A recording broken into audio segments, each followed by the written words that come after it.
Hello everyone and welcome to Endless Romance. The C-17 Globemaster III touched down at Andrews Air Force Base at 23:42 hours, its massive frame settling onto American soil with a familiar shudder that stirred Captain Alexandra Alex Reynolds from her light sleep. After 19 hours in transit from Bagram Airfield, plus the 3-day delay due to sandstorms that had grounded all flights, Alex was finally home 3 weeks ahead of schedule. The early return had been arranged through a series of favors called in by her commanding officer, Colonel Hayes, who understood the importance of family time after a grueling 15-month deployment. "Captain Reynolds," the loadmaster called out as the plane taxied toward the terminal. "Your transport's waiting on the tarmac. Colonel made sure you wouldn't have to wait for processing." Alex nodded her appreciation, gathering her rucksack and checking her watch, a scratched but reliable Casio G-Shock that had survived 3 tours in Afghanistan and 1 in Iraq. It was 23:47. If everything went according to plan, she'd be home by 2 o'clock, sliding into bed beside her husband David without waking him. A surprise homecoming she'd been planning for weeks. The military transport deposited her at the long-term parking lot where her Ford Explorer had been waiting, maintained by David throughout her deployment. The engine turned over immediately, David's doing, no doubt. He'd always been meticulous about vehicle maintenance, a quality she'd appreciated throughout their 15 years of marriage. As she navigated the near-empty beltway toward Arlington, Alex allowed herself a rare moment of anticipation. 15 months away from home. 15 months of missed birthdays, holidays, and everyday moments with David and their 16-year-old son Jason. Jason was staying at a friend's house for the weekend, a stroke of luck that would allow her and David some much-needed reconnection time before family life resumed its normal rhythms. She'd coordinated with Jason's friend's mother to extend the sleepover without alerting David to her early return. The plan was perfect. Surprise David tonight, spend Saturday reconnecting, then surprise Jason when she picked him up on Sunday. The familiar streets of Arlington welcomed her home, the late March air carrying just a hint of spring as she turned onto their street. The neighborhood was quiet, most houses dark except for porch lights and the occasional upstairs window. Their colonial-style home sat at the end of the cul-de-sac, a 3,200-square-foot testament to David's success as an investment banker and their shared dream of stability. Alex pulled into the driveway at 1:53, cutting the engine and headlights before they could announce her arrival. Using her key, she entered through the side door that led into the kitchen, setting down her rucksack with practiced silence. The house was quiet, the only sound the gentle hum of the refrigerator and the familiar tick of the grandfather clock in the living room. Alex moved through the darkness with the confidence of someone who knew every inch of the space, noting with satisfaction that everything was exactly as she remembered it. As she climbed the stairs, still in her desert camouflage uniform, Alex felt a flutter of anticipation. After 15 months of video calls and emails, she was finally home. The master bedroom door was closed, but a thin line of light shone from beneath it. David was still awake, perhaps catching up on work emails or reading, as he often did before sleep. Perfect. She'd catch him by surprise. Alex turned the doorknob slowly, a smile forming on her lips as she prepared to see her husband's face light up with shock and joy. The door swung open, and the smile froze on her face. David wasn't alone.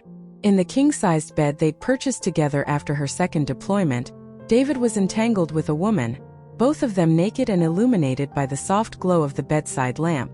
It took Alex's brain precisely 2.7 seconds to process what she was seeing, and another 1.5 seconds to recognize the woman's face as she turned toward the door.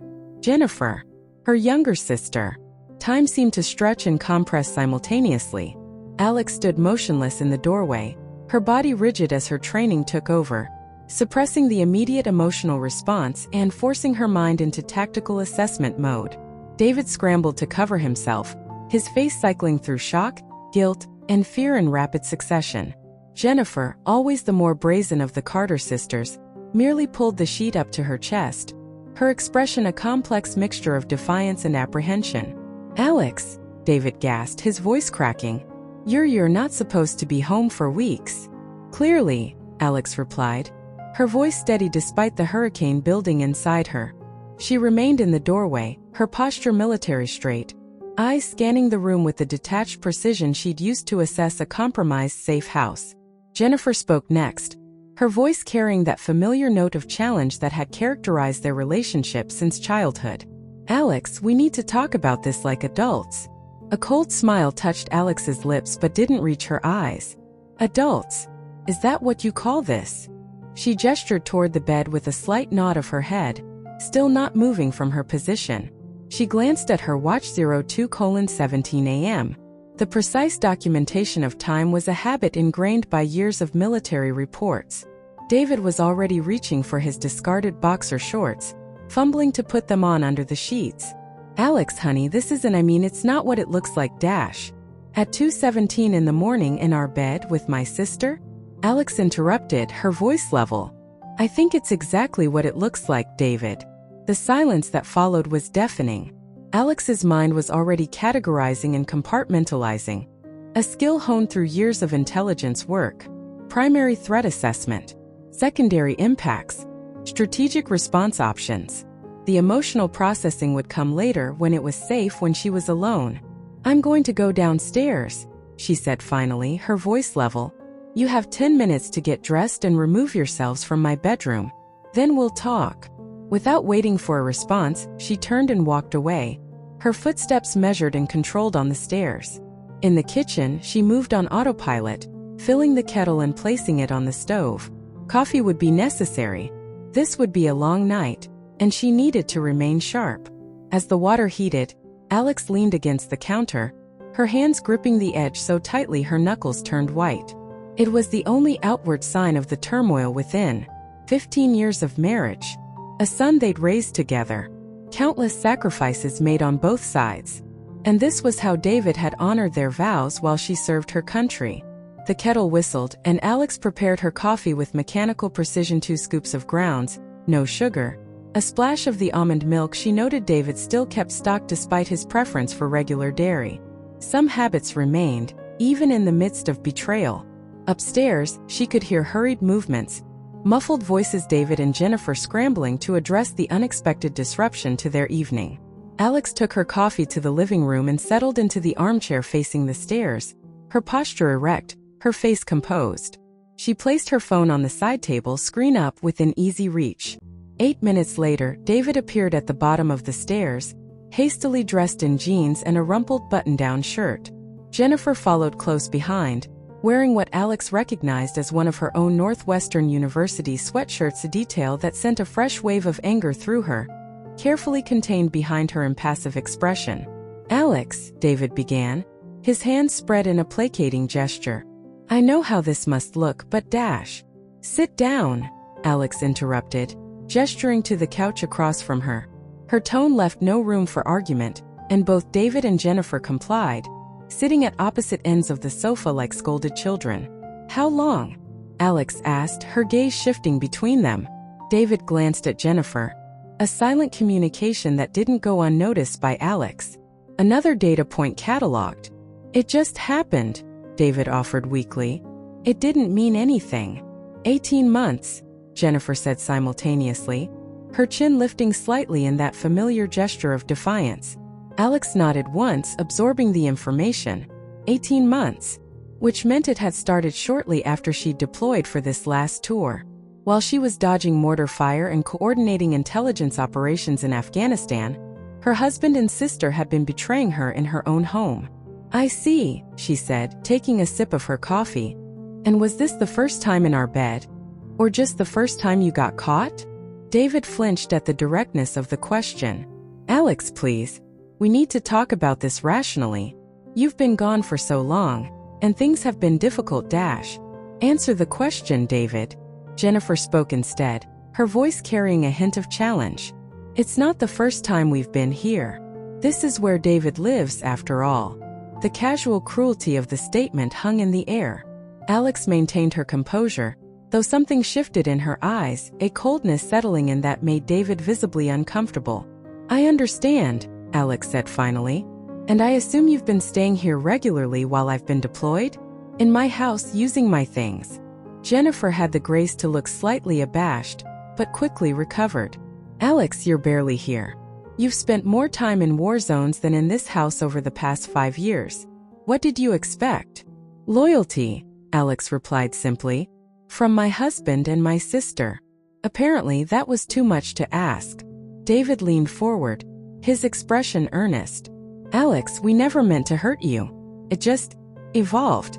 With you gone so much, Jennifer was helping with Jason, and we started spending time together, and one thing led to another. Alex's gaze sharpened. Jason, does he know? Of course not, David said quickly. We've been careful. He thinks Jennifer is just helping out while you're away, being a supportive aunt. How considerate of you both, Alex remarked, her tone flat. She set her coffee cup down and leaned back in her chair. So what was the plan? Wait until I deployed again and then what? Make it official. The glance that passed between David and Jennifer was all the confirmation she needed. We were going to tell you when you got back, David said, not meeting her eyes. We didn't want to distract you while you were in a war zone. How thoughtful, Alex replied, the sarcasm barely detectable beneath her controlled tone. And what about Jason? He's 16, Jennifer interjected. He's old enough to understand that sometimes relationships change. Besides, I'm his aunt. It's not like I'm a stranger. Alex's gaze shifted to her sister, really looking at her for the first time since the discovery. Jennifer had always been the prettier one, according to their mother 5 years younger, with a kind of effortless beauty that turned heads. Growing up, Jennifer had been the social butterfly while Alex had been the serious one, focused on academics and then her military career. The competition between them had always simmered beneath the surface, manifesting in small ways throughout their lives. But this was beyond anything Alex could have imagined. I need some time to process this, Alex said finally, rising from her chair. I'm going to use the guest room tonight. We'll discuss logistics in the morning. David stood quickly. Alex, wait. We should talk this through now. Clear the air. It's 2:43, David. I've been traveling for nearly 20 hours after 15 months in a combat zone. Whatever needs to be said can wait until morning. She turned to leave, but David's next words stopped her. There's something else you should know, he said, his voice taking on a defensive edge. While you've been gone, there have been some financial adjustments. Alex turned slowly to face him. What kind of adjustments? The market's been volatile, David explained, slipping into the smooth, reassuring tone he typically used with anxious clients. I've had to move some of our investments around, liquidate some assets to cover some unexpected expenses. What unexpected expenses? Alex asked, her instincts on high alert. David was an investment banker. Managing money was his expertise. Unexpected financial issues weren't something he would normally struggle with. Life is expensive, Alex, he replied with a dismissive wave. The house needed repairs, Jason's activities aren't cheap, and there were some investment opportunities that required quick capital. Alex nodded slowly, filing this information away. We'll discuss that in the morning too, she said, turning once more toward the stairs. One more thing, David called after her, his voice hardening slightly. If you're thinking about divorce, and I can see it in your eyes, remember that I've been the one here raising our son while you've been halfway around the world. No judge is going to look favorably on a mother who chooses her career over her family. Alex paused on the stairs, not turning around. Is that a threat, David? It's reality, he replied. I'm just saying, before you make any rash decisions, think about what's best for Jason. Without responding, Alex continued up the stairs, her mind already shifting into strategic planning mode. David's veiled threat about custody was telling. It revealed his hand too early, suggesting he'd already been considering the legal implications of their situation before she caught them. Another data point. In the guest bedroom, Alex closed the door quietly and set her rucksack on the bed. Instead of unpacking or preparing for sleep, she pulled out her laptop and powered it on. If David was hinting at financial adjustments, there was likely more to the story. As the computer booted up, she heard muffled voices downstairs, David and Jennifer discussing their next move. No doubt. Alex connected to the home's Wi-Fi and began her reconnaissance.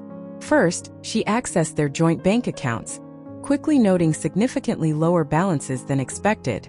Their primary savings account, which had contained nearly $175,000 before her deployment, now showed less than $30,000. The college fund they'd established for Jason had been depleted by almost 60%. Their investment portfolio showed numerous withdrawals and transfers to accounts she didn't recognize.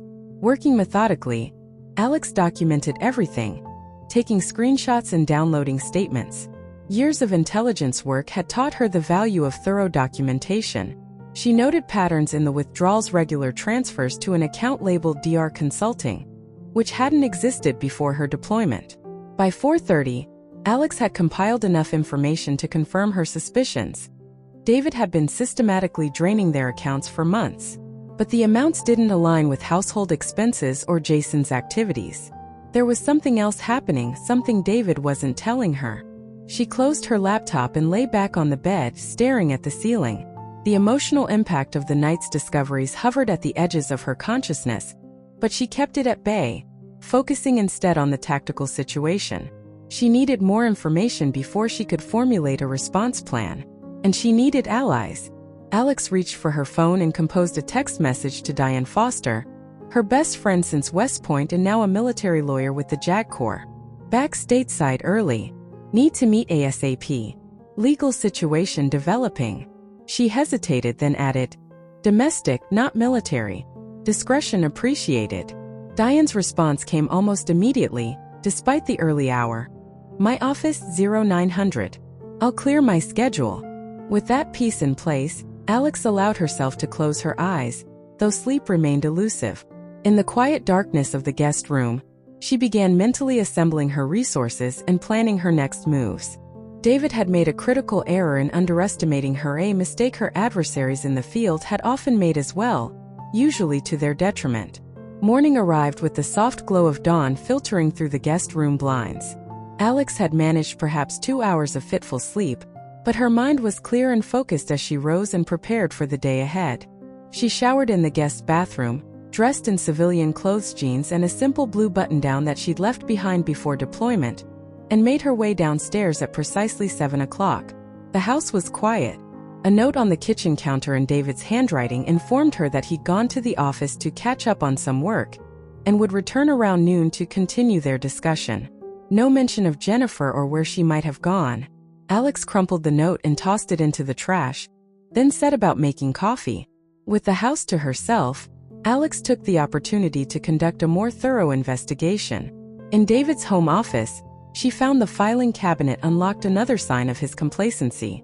Inside, she discovered bank statements for accounts she hadn't known existed, including the mysterious DR Consulting, that had been receiving regular transfers from their joint savings. More concerning were the letters from their mortgage lender indicating that they were 3 months behind on payments, despite the fact that automatic payments should have been deducted from their joint account. A folder labeled Jason College contained not the expected scholarship and savings information, but rather documents for a loan taken out against their home equity, ostensibly for Jason's education but with disbursement dates that made no sense given that Jason was still 2 years away from college. As Alex methodically photographed each document with her phone, a more complete picture began to emerge. David hadn't just been unfaithful, he'd been systematically undermining their financial security, diverting funds for purposes that remained unclear. The betrayal was more extensive than she'd initially realized.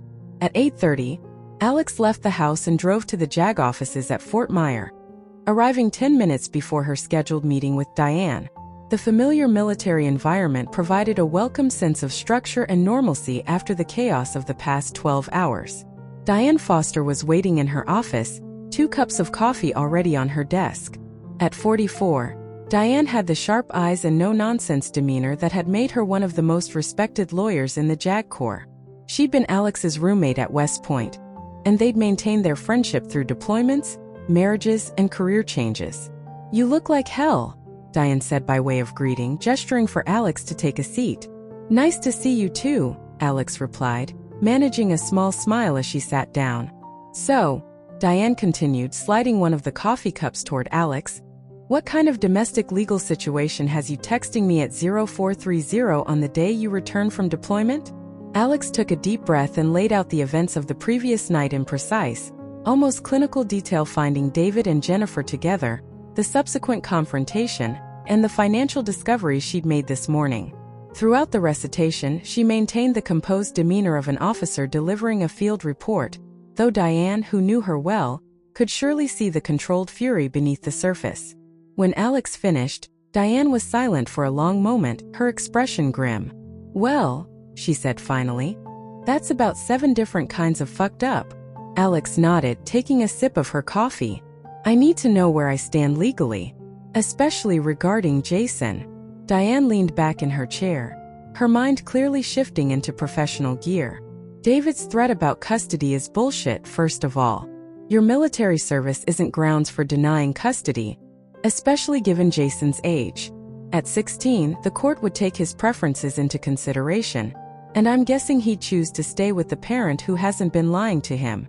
"That's assuming David has been lying to him," Alex pointed out. "For all I know, he's been turning Jason against me for months."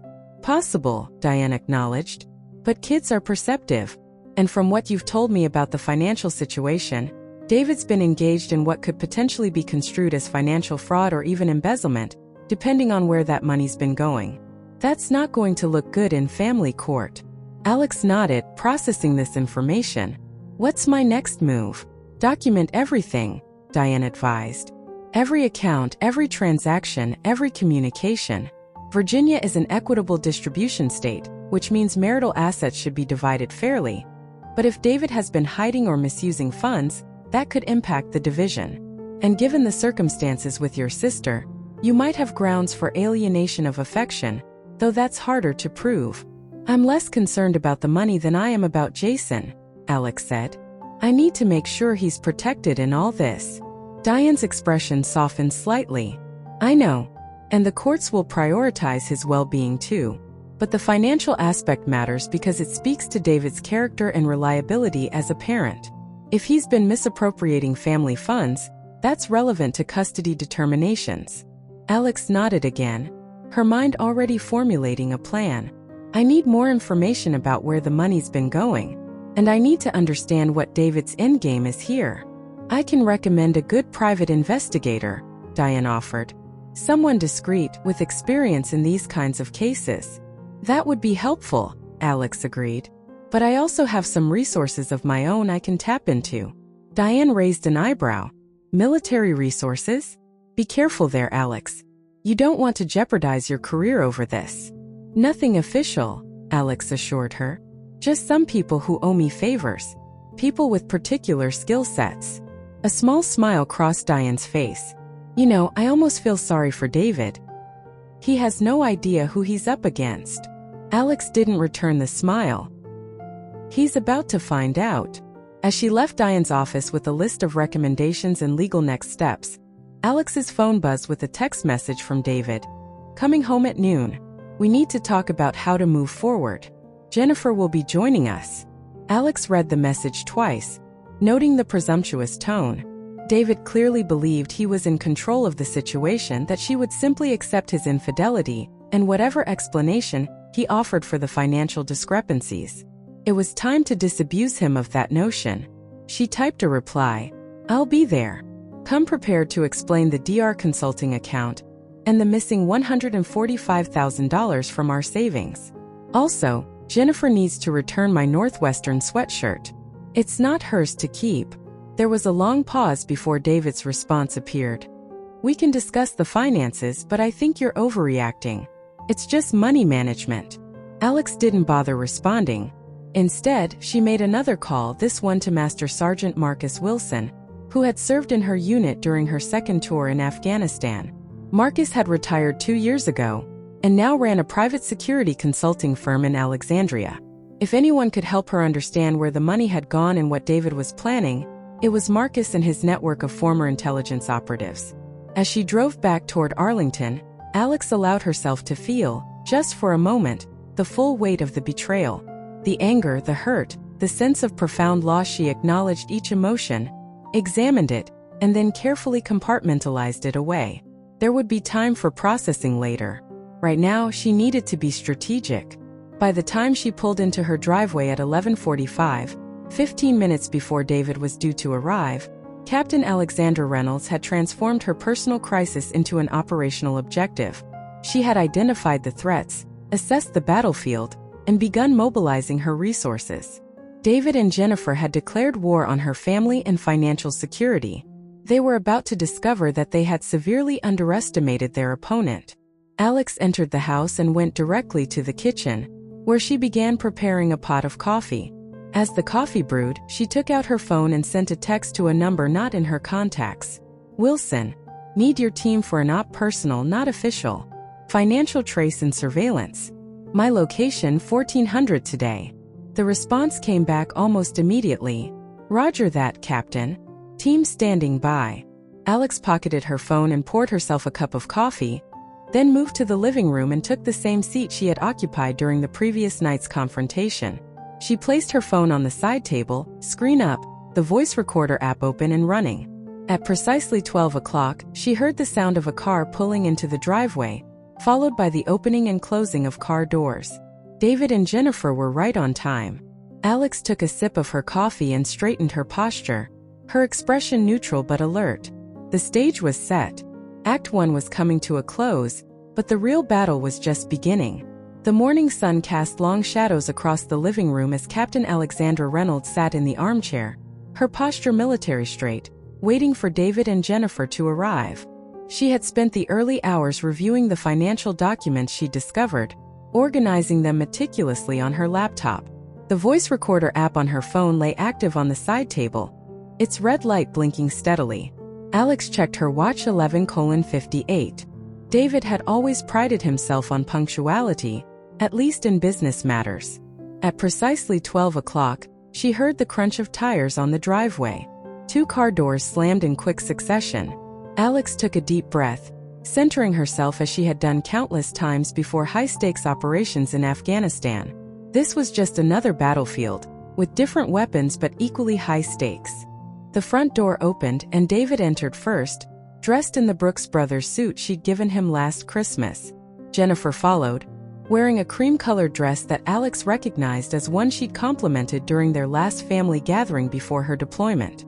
The irony wasn't lost on her.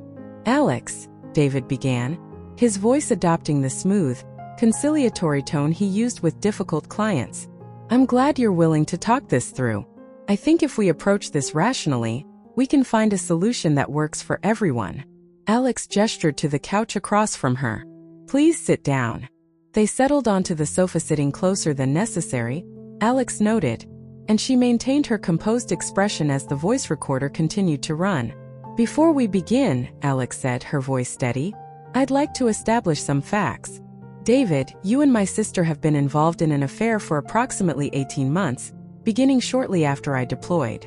During this time, you've reduced our savings by $145,000, taken out a home equity loan against our property, and established at least one account I wasn't aware of. You've also fallen behind on our mortgage payments despite having access to sufficient funds.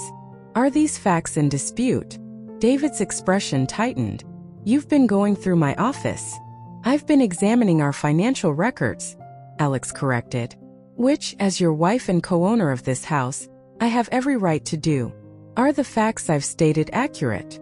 Jennifer shifted uncomfortably, glancing at David. This clearly wasn't the conversation they'd prepared for. The financial situation is complicated, David said, loosening his tie slightly. Yes, I've moved some money around, but it's all been for legitimate purposes. The market's been volatile, and I've had to make some strategic adjustments, such as investments, opportunities that required liquid capital, and yes, there have been some personal expenses. $145,000 worth? Alex interrupted, her eyebrow raised. David's jaw tightened. This isn't an interrogation, Alex. I'm trying to have a civil conversation about our situation. Our situation, Alex repeated. You mean the fact that you've been sleeping with my sister in our bed while systematically draining our accounts? That situation. Jennifer leaned forward, her eyes narrowing. You know, Alex, this self-righteous act is a bit much. You left us, both of us, for 15 months. You chose your career over your family again. What did you expect would happen? I expected loyalty, Alex replied, her gaze shifting to her sister. From my husband and from my sister. Clearly that was my mistake. We didn't plan this. David interjected. It just happened. And now we need to figure out how to move forward in a way that's best for everyone, especially Jason. At the mention of her son's name, Alex felt a surge of protective anger. Let's be very clear about something, she said, leaning forward slightly. Jason is my priority here. Not your affair, not your financial adjustments, and certainly not your comfort. So if you want to discuss moving forward, we can start with a complete accounting of where my money has gone. David's expression hardened. Our money, Alex. And like I said, it's been invested. In what exactly? A tense silence filled the room. David and Jennifer exchanged glances, another silent communication that Alex cataloged. Various opportunities, David said finally. Some didn't pan out as expected. That's the nature of investing. Alex nodded slowly, as if considering his words. And DR Consulting? What kind of opportunity is that? David's face paled slightly. It's a business venture. A side project. With monthly transfers of exactly $5,000 from our joint savings? That's quite a consistent investment for a side project. This is exactly why I didn't discuss it with you, David snapped, his composure slipping. You analyze everything to death. Sometimes in business you have to take risks, make moves quickly without overthinking every detail. And sometimes, Alex countered, those moves constitute fraud when they involve marital assets being diverted without disclosure or consent. The word fraud hung in the air between them, its implications clear. David's expression shifted from defensive to calculating. Be careful with accusations like that, Alex, he said, his voice lowering. Remember what I said about custody. Courts tend to favor the parent who's been present, the one who hasn't chosen military deployments over their child's formative years. And they definitely don't look kindly on parents who make false allegations out of spite. Alex maintained her composure, though her eyes hardened. Is that your plan? To threaten me with losing Jason if I don't accept whatever story you're selling? It's not a threat, David insisted. It's reality. I'm just suggesting that before this gets ugly, we consider what's best for everyone, including Jason. Alex studied him for a moment, noting the confidence in his posture, the calculated gleam in his eye. He believed he held the upper hand, that her military career made her vulnerable in a custody battle, that his financial maneuvers were untraceable or at least justifiable. It was time to test that confidence. You're right, she said finally. We should consider what's best for Jason. Relief flashed across David's face, quickly masked. I'm glad you're being reasonable. Which is why, Alex continued, I think we should be transparent with him about what's been happening. About your relationship with Jennifer, about the financial situation, about everything. He's 16. As Jennifer pointed out earlier, he's old enough to understand that relationships change. The color drained from David's face. That's not necessary. It would only hurt him. Would it? Alex asked, her tone innocent. Or would it hurt your case if he knew the truth before any custody discussions began? Jennifer interjected, her voice sharp. You're being manipulative, Alex. Using Jason as a pawn. That's interesting coming from you, Alex replied, her gaze shifting to her sister. Considering you've been playing house with his father behind his back for over a year. Tell me, Jen, does Dad know about your relationship with David? Or were you planning to surprise him too? Jennifer flinched, another data point filed away. Their father, Richard Carter, a retired judge with an unwavering moral compass, would be devastated by Jennifer's betrayal. It was a pressure point Alex had identified and was now testing. This isn't about Dad, Jennifer said, her voice less certain. No, Alex agreed. It's about loyalty, honesty, and consequences. Which brings me back to my original question. Where has the money gone, David? David stood abruptly, pacing to the window before turning back to face her. I don't have to justify every financial decision to you. I've been managing our money for 15 years. And in the past 18 months, you've mismanaged it to the tune of $145,000, Alex pointed out. That's not a rounding error. That's a pattern. David's jaw clenched. I'm done with this conversation. You clearly came in with your mind made up, ready to attack rather than discuss. I came in seeking information, Alex corrected. Information you're refusing to provide, which tells me everything I need to know. David grabbed his keys from the coffee table. I'm going out. We can continue this discussion when you're ready to be reasonable. As he strode toward the door, Alex remained seated, her voice calm as she delivered her parting shot. One more thing, David. I've already spoken with a military lawyer about our situation. The financial documentation has been secured. Whatever you're planning next, keep that in mind. David froze momentarily, then continued out the door without looking back. Jennifer hesitated, glancing between Alex and the door before rising to follow David. Jennifer, Alex called, stopping her sister in her tracks. My Northwestern sweatshirt. I'd like it back before you leave. Jennifer's face flushed with anger. Seriously? That's what you're worried about right now. It's the principle, Alex replied evenly. You've taken enough that doesn't belong to you. With a huff of indignation, Jennifer stormed upstairs, returning moments later with the sweatshirt wadded in her hands. She tossed it onto the coffee table. You know, Jennifer said, pausing at the door. You've always been so perfect. Captain Alexandra Reynolds, the family hero. Mom and Dad's golden child. David was the first thing that was ever mine instead of yours. Alex met her sister's gaze. He wasn't yours to take, Jen. And neither was my family's financial security. Jennifer's expression hardened. This isn't over. On that, Alex agreed. We are in complete agreement. After the door slammed behind Jennifer, Alex remained seated for several minutes, processing the exchange. The confrontation had confirmed several of her suspicions. David was hiding something significant regarding the finances. He was prepared to use Jason as leverage, and both he and Jennifer believed they still held the upper hand. All useful intelligence for planning her next moves. Alex checked her watch. 13:47. Master Sergeant Wilson would arrive in less than 15 minutes. Rising from her chair, she retrieved her laptop from the guest room and set it up on the dining room table, organizing the financial documents she'd gathered that morning. By the time the doorbell rang at exactly 1400 hours, she had prepared a comprehensive briefing on the situation.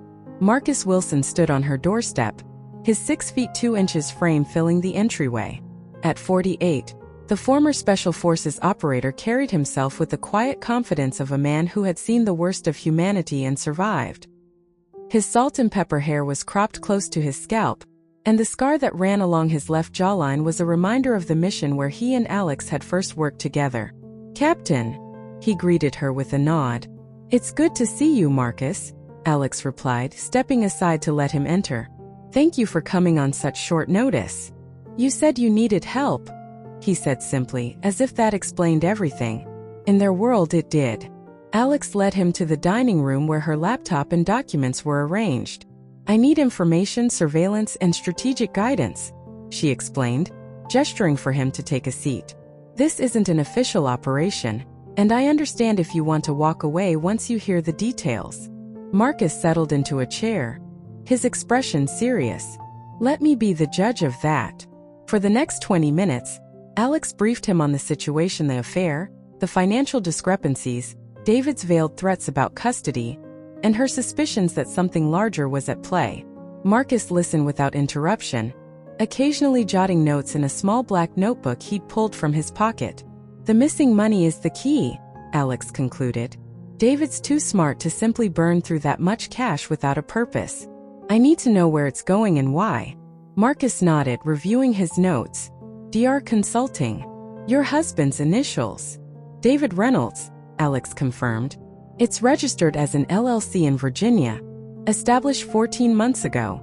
Beyond that, I haven't been able to find much information. We can work with that, Marcus said, pulling out his phone. He sent a brief text message, then looked back at Alex. I've got a team of 3 people who can help. Each brings specific skills to the table. With your permission, I'd like to bring them in. Who are they? Alex asked. Sarah Chun, former NSA cybersecurity specialist. She can trace the money trail electronically, access records that might not be publicly available. Mike Donovan, surveillance expert, 12 years with the CIA before going private. And Ray Jackson, financial crimes investigator, retired FBI. They're discreet, professional, and they owe me favors. Alex considered the information. How soon can they start? They're already on standby. I can have them here within the hour. Alex nodded. Do it. And Marcus, thank you. I know this isn't what you signed up for when you retired. A small smile crossed his face. Captain, when one of our own gets hit, we respond with overwhelming force. That's just how we operate. While they waited for the team to arrive, Alex gave Marcus a tour of the house, pointing out potential locations for surveillance equipment. The master bedroom, which she had no intention of sleeping in again, would be an ideal place to monitor David's private conversations. The home office, kitchen, and living room were also priority areas. Your husband won't notice the equipment? Marcus asked as they examined the crown molding in the office. David's observant about markets and money, not security, Alex replied. He doesn't think like we do. He won't be looking for surveillance devices in his own home. By 15:30, Marcus's team had arrived and set up a temporary command center in the dining room. Sarah Chan, a petite woman with an intense focus, had already begun analyzing the financial records Alex had compiled. Mike Donovan, who looked more like an accountant than a former CIA operative, was installing nearly invisible cameras and microphones throughout the house. Ray Jackson, a distinguished-looking black man in his early 50s, was creating a timeline of financial transactions on a digital whiteboard he'd brought with him. DR Consulting received regular payments of $5,000 per month, Ray noted, highlighting a pattern on the board. But there are also irregular larger transfers $20,000 here, $35,000 there. No clear pattern to those. The regular payments look like a salary or retainer, Alex observed. The larger ones could be investments or payments for specific services. Or payoffs, Marcus added. Has your husband ever mentioned gambling? Alex frowned. Not beyond the occasional poker night with colleagues. Why? These patterns, Ray explained, pointing to the irregular transfers. They're consistent with what we see in gambling debt scenarios. Regular payments to maintain good standing, followed by larger sums when pressure is applied. The possibility hadn't occurred to Alex, but it made sense. Can you confirm it? Sarah looked up from her laptop. I'm already following the money trail from DR Consulting.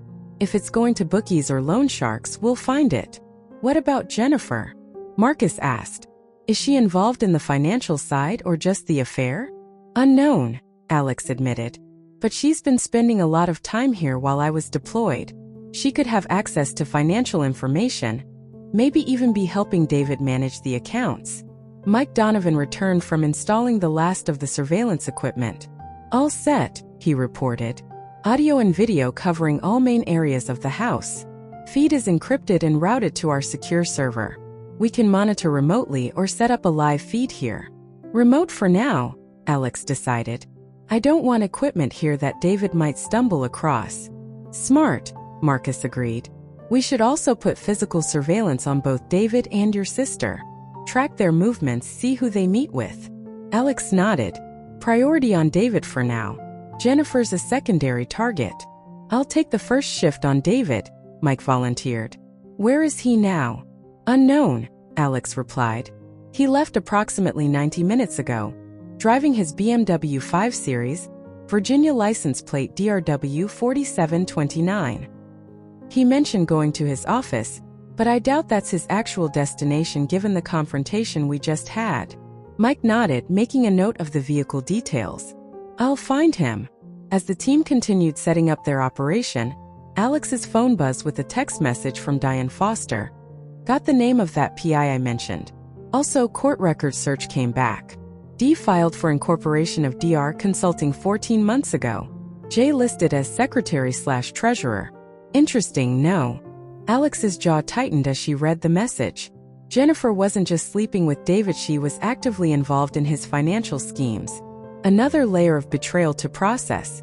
New information, she announced to the room. Jennifer is officially connected to DR Consulting.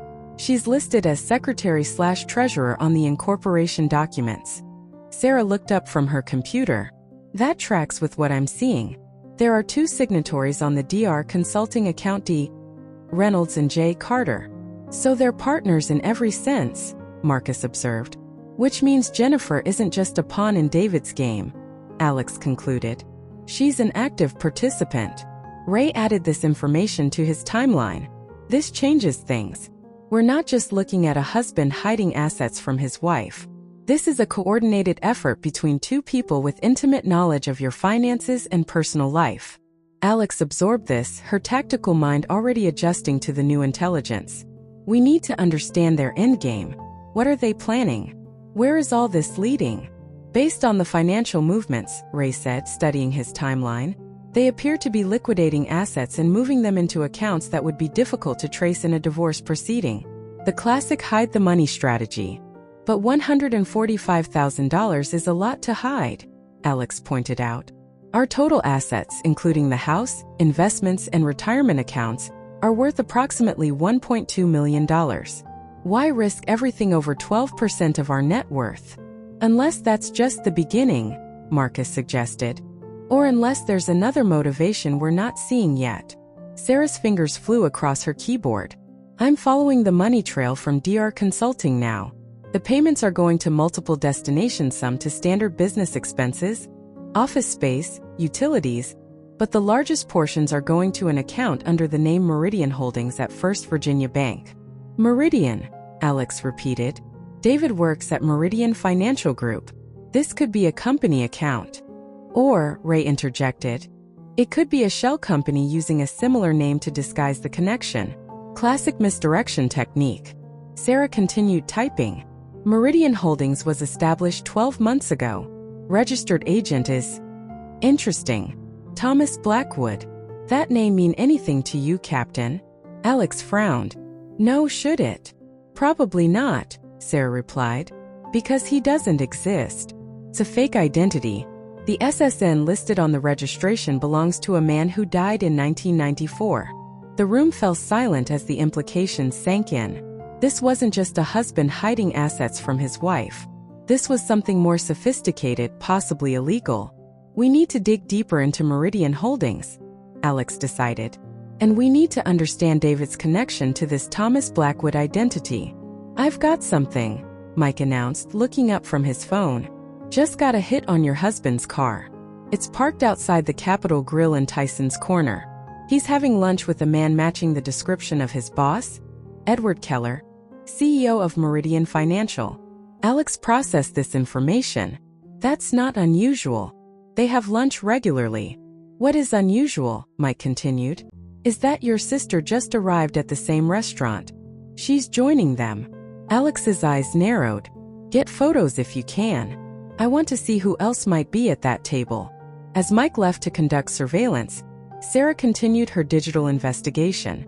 I've found something else, she said after several minutes of intense typing. David has been accessing client accounts at Meridian Financial that aren't assigned to him. Accounts with significant balances. How can you see that? Alex asked, surprised. Sarah gave her a look that suggested the question wasn't worth answering. Let's just say Meridian's cybersecurity isn't as robust as they think it is. The point is, your husband has been viewing account details for clients he shouldn't have access to, including withdrawal histories and transfer authorizations. Is he stealing from clients? Alex asked, the possibility sending a chill through her. Can't confirm that yet, Sarah replied. But it's suspicious behavior at minimum, potentially fraudulent at worst. The implications were staggering. If David was involved in financial fraud at Meridian, it would explain his desperate need to hide money and his fear of a divorce that might expose his activities. It would also explain why he was so confident about a custody battle. He couldn't afford to have Alex digging into their finances in a court proceeding. Alex's phone buzzed with an incoming call from a number she didn't recognize. Hello, Captain Reynolds, a male voice asked. This is Agent Thomas Reeves, FBI Financial Crimes Division. Diane Foster suggested I contact you regarding a matter of mutual interest. Alex caught Marcus's eye, signaling that something significant was happening. Yes, Agent Reeves. What can I do for you? I understand you're the wife of David Reynolds, an investment manager at Meridian Financial Group. Is that correct? Yes, that's correct. Mrs. Reynolds, we've been investigating certain irregularities at Meridian for the past 6 months. I'd like to meet with you to discuss some information that might be relevant to our investigation. Alex's mind raced, processing this new development. I'd be happy to meet Agent Reeves. When were you thinking? As soon as possible. Today if you're available. I can meet at 1700 hours, Alex replied, checking her watch. Where would you like to meet? There's a coffee shop called The Grind on Wilson Boulevard. It's quiet, discreet. I'll be in the back corner, blue tie. Copy of the Wall Street Journal. I'll be there, Alex confirmed before ending the call. She turned to the team, who were watching her expectantly. That was FBI Financial Crimes. They're investigating irregularities at Meridian Financial and want to meet with me. Marcus's expression turned serious. This just got a lot more complicated. If the FBI is involved, we need to be careful about our own activities here. We can't interfere with a federal investigation. Agreed, Alex said. But we also can't stop our own reconnaissance. My priority is still Jason and our assets, not whatever case the FBI is building. We should assume your husband is a target of their investigation, Ray suggested. Which means he might be more desperate than we initially thought. And desperate people make mistakes, Alex noted. We need to be ready to capitalize on those mistakes. By 1630, Mike had returned with photos from the Capitol Grill. David sat across from an older man Alex recognized as Edward Keller. Jennifer was seated beside David, her hand resting possessively on his arm. The third man at the table was an elderly gentleman who appeared to be in his late 70s or early 80s. That's Thomas Werner, Ray said, examining the photo. Major client at Meridian. Net worth estimated at $50 million plus. Why would David and Jennifer be meeting with him? Alex wondered aloud. Based on body language, Mike observed, it looks like a sales pitch. David's leaning forward, clearly in persuasion mode. Jennifer's playing a supporting role. If David's involved in financial fraud, Ray suggested, Werner could be his next target. Or his latest victim, Marcus added grimly. Alex checked her watch 16:45. She needed to leave for her meeting with Agent Reeves. I need to get ready. Marcus, can you coordinate the team while I'm gone? Of course, he replied. What's our priority? Continue monitoring David and Jennifer's movements. I want to know where they go, who they meet with. Sarah, keep following the money trail. I need to understand exactly how this scheme works before I meet with the FBI. And Mike should stay on surveillance at the Capitol Grill. I want to know how that lunch ends and where they go next. As Alex prepared for her meeting, her phone buzzed with a text from Sarah. Found something big. David has gambling debts approximately $200,000 owed to someone identified only as the Hammer in his private emails. Payment schedule shows he's behind in receiving threats. The pieces were falling into place. David wasn't just hiding assets for a divorce, he was desperate for cash to pay off gambling debts. And if the Hammer was who Alex suspected Vincent Moretti, a notorious loan shark with connections to organized crime, David was in serious trouble. At precisely 1700 hours, Alex entered the Grind and spotted Agent Reeves exactly where he said he'd be, back corner, blue tie, Wall Street Journal open on the table. He was in his early 50s, with the weathered look of someone who'd spent years investigating complex financial crimes. Captain Reynolds, he greeted her, his grip firm as they shook hands. Thank you for meeting me on such short notice. Agent Reeves, she replied, taking the seat across from him. Diane mentioned you might be able to help me understand some concerning financial issues I've discovered. Reeves smiled slightly. Diane and I go back a long way. She speaks very highly of you. After ordering coffee, Reeves leaned forward, his voice low. Captain, I want to be transparent about why I asked to meet with you. The FBI has been investigating certain activities at Meridian Financial Group for the past 8 months. Specifically, we're looking into a pattern of client fund misappropriation that appears to involve several senior managers. Alex maintained her composure, though her mind was already connecting dots. And you believe my husband might be involved? It wasn't a question, and Reeves acknowledged this with a slight nod. We've identified several accounts with suspicious transaction patterns. Your husband has accessed a number of these accounts, though he wasn't the primary manager assigned to them. How extensive is the fraud? Alex asked, her tactical mind assessing the scope of the situation. Current estimates put it at approximately $4.2 million across 12 client accounts, Reeves replied, studying her reaction carefully. The scheme appears to involve diverting funds through a series of shell companies before the money eventually disappears offshore. Alex took a sip of her coffee, processing this information. And one of these shell companies is called Meridian Holdings. Reeves's eyebrows raised slightly. You've done some homework. I discovered some financial irregularities in my own accounts recently, Alex explained. It led me down a rabbit hole. That's actually why I wanted to meet with you, Reeves said. We believe your personal accounts may have been used as part of the laundering mechanism. Funds moved through your joint accounts could appear legitimate if questioned family expenses, investments, and so on. The realization hit Alex like a physical blow. David hadn't just been stealing from her. He'd been using her accounts to facilitate a much larger fraud. If the scheme was discovered, her name would be connected to it. I've only just returned from deployment, she said carefully. I've been in Afghanistan for the past 15 months. Reeves nodded. We're aware of your service record, Captain. That's one of the reasons I wanted to speak with you directly.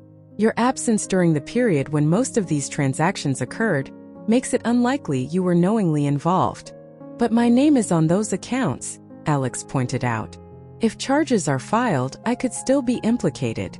That's a possibility, Reeves admitted. Which is why I'm hoping you might be willing to assist our investigation. Alex studied him for a moment. What exactly are you asking me to do, Agent Reeves? We need you to act as our inside source, Reeves explained. We need you to continue gathering information about David's activities, his communications, his financial transactions. We need you to play along with him, pretend that you don't know anything, and report back to us. Alex's eyes narrowed. You want me to spy on my husband? We need you to help us prevent a major financial crime from happening, Reeves corrected. We need you to protect vulnerable clients from being exploited. One client in particular concerns us, Thomas Werner.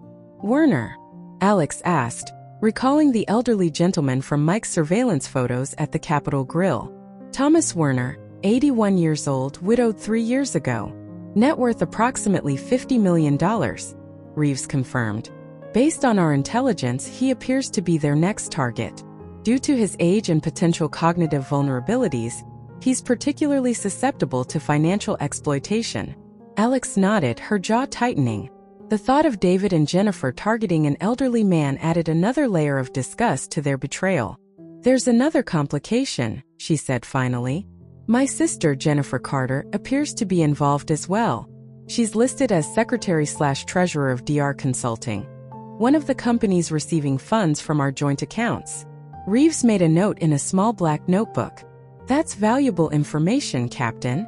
We've identified DR Consulting as one of the primary conduits for the diverted funds, but we hadn't connected your sister to it yet. I can also confirm the gambling debts, Alex added.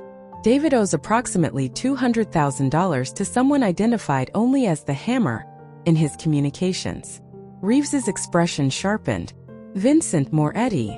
That's my assumption as well. This adds another dimension to the case, Reeves said, making additional notes. If Moretti is applying pressure, it could explain the acceleration in fraudulent activities we've observed over the past 3 months.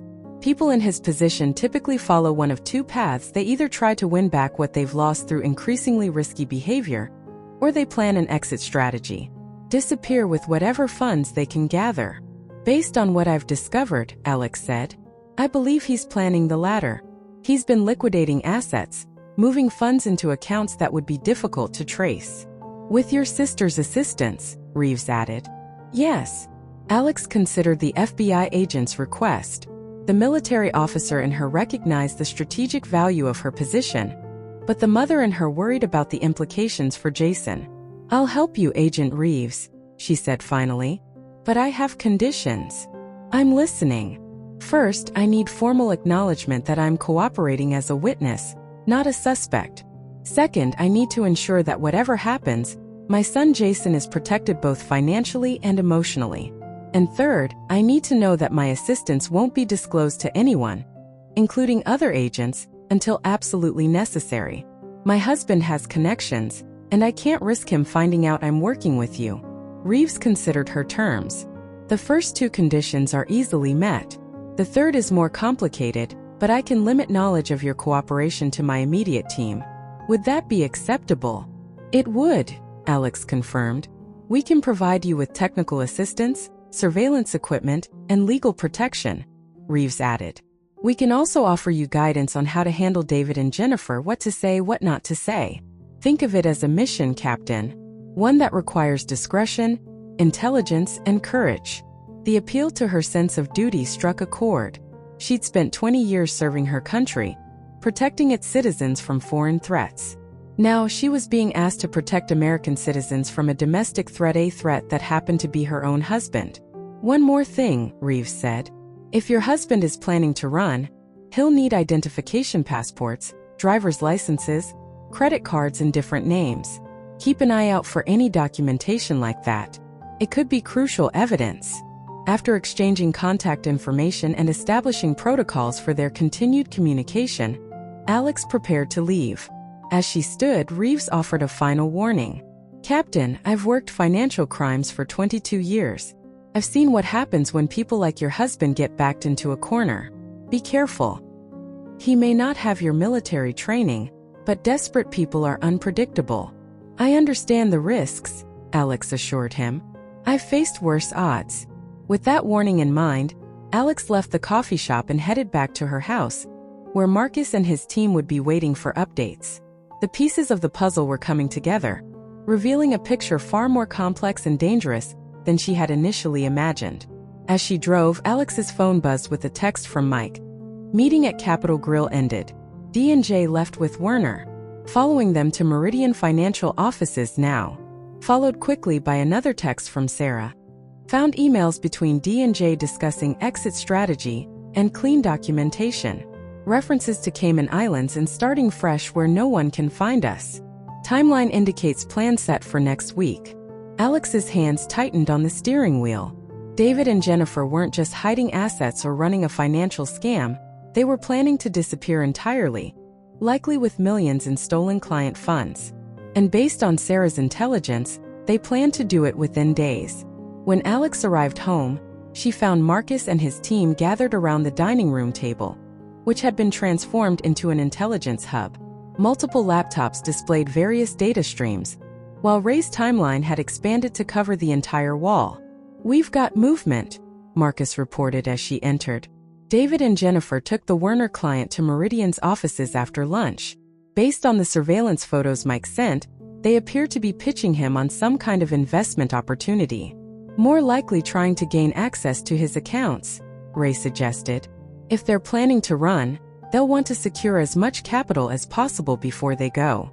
Sarah found emails discussing their exit strategy, Alex informed the group. They're planning to leave the country within the next week, possibly headed for the Cayman Islands. That tracks with what I'm seeing in their financial movements, Sarah confirmed. They've been converting assets to cash and transferring funds to offshore accounts in increasingly large amounts. I've discovered a series of wire transfers from Meridian Holdings to an offshore bank in the Cayman Islands. The transfers are structured to avoid detection, but they add up to over $500,000 so far. What about Jason?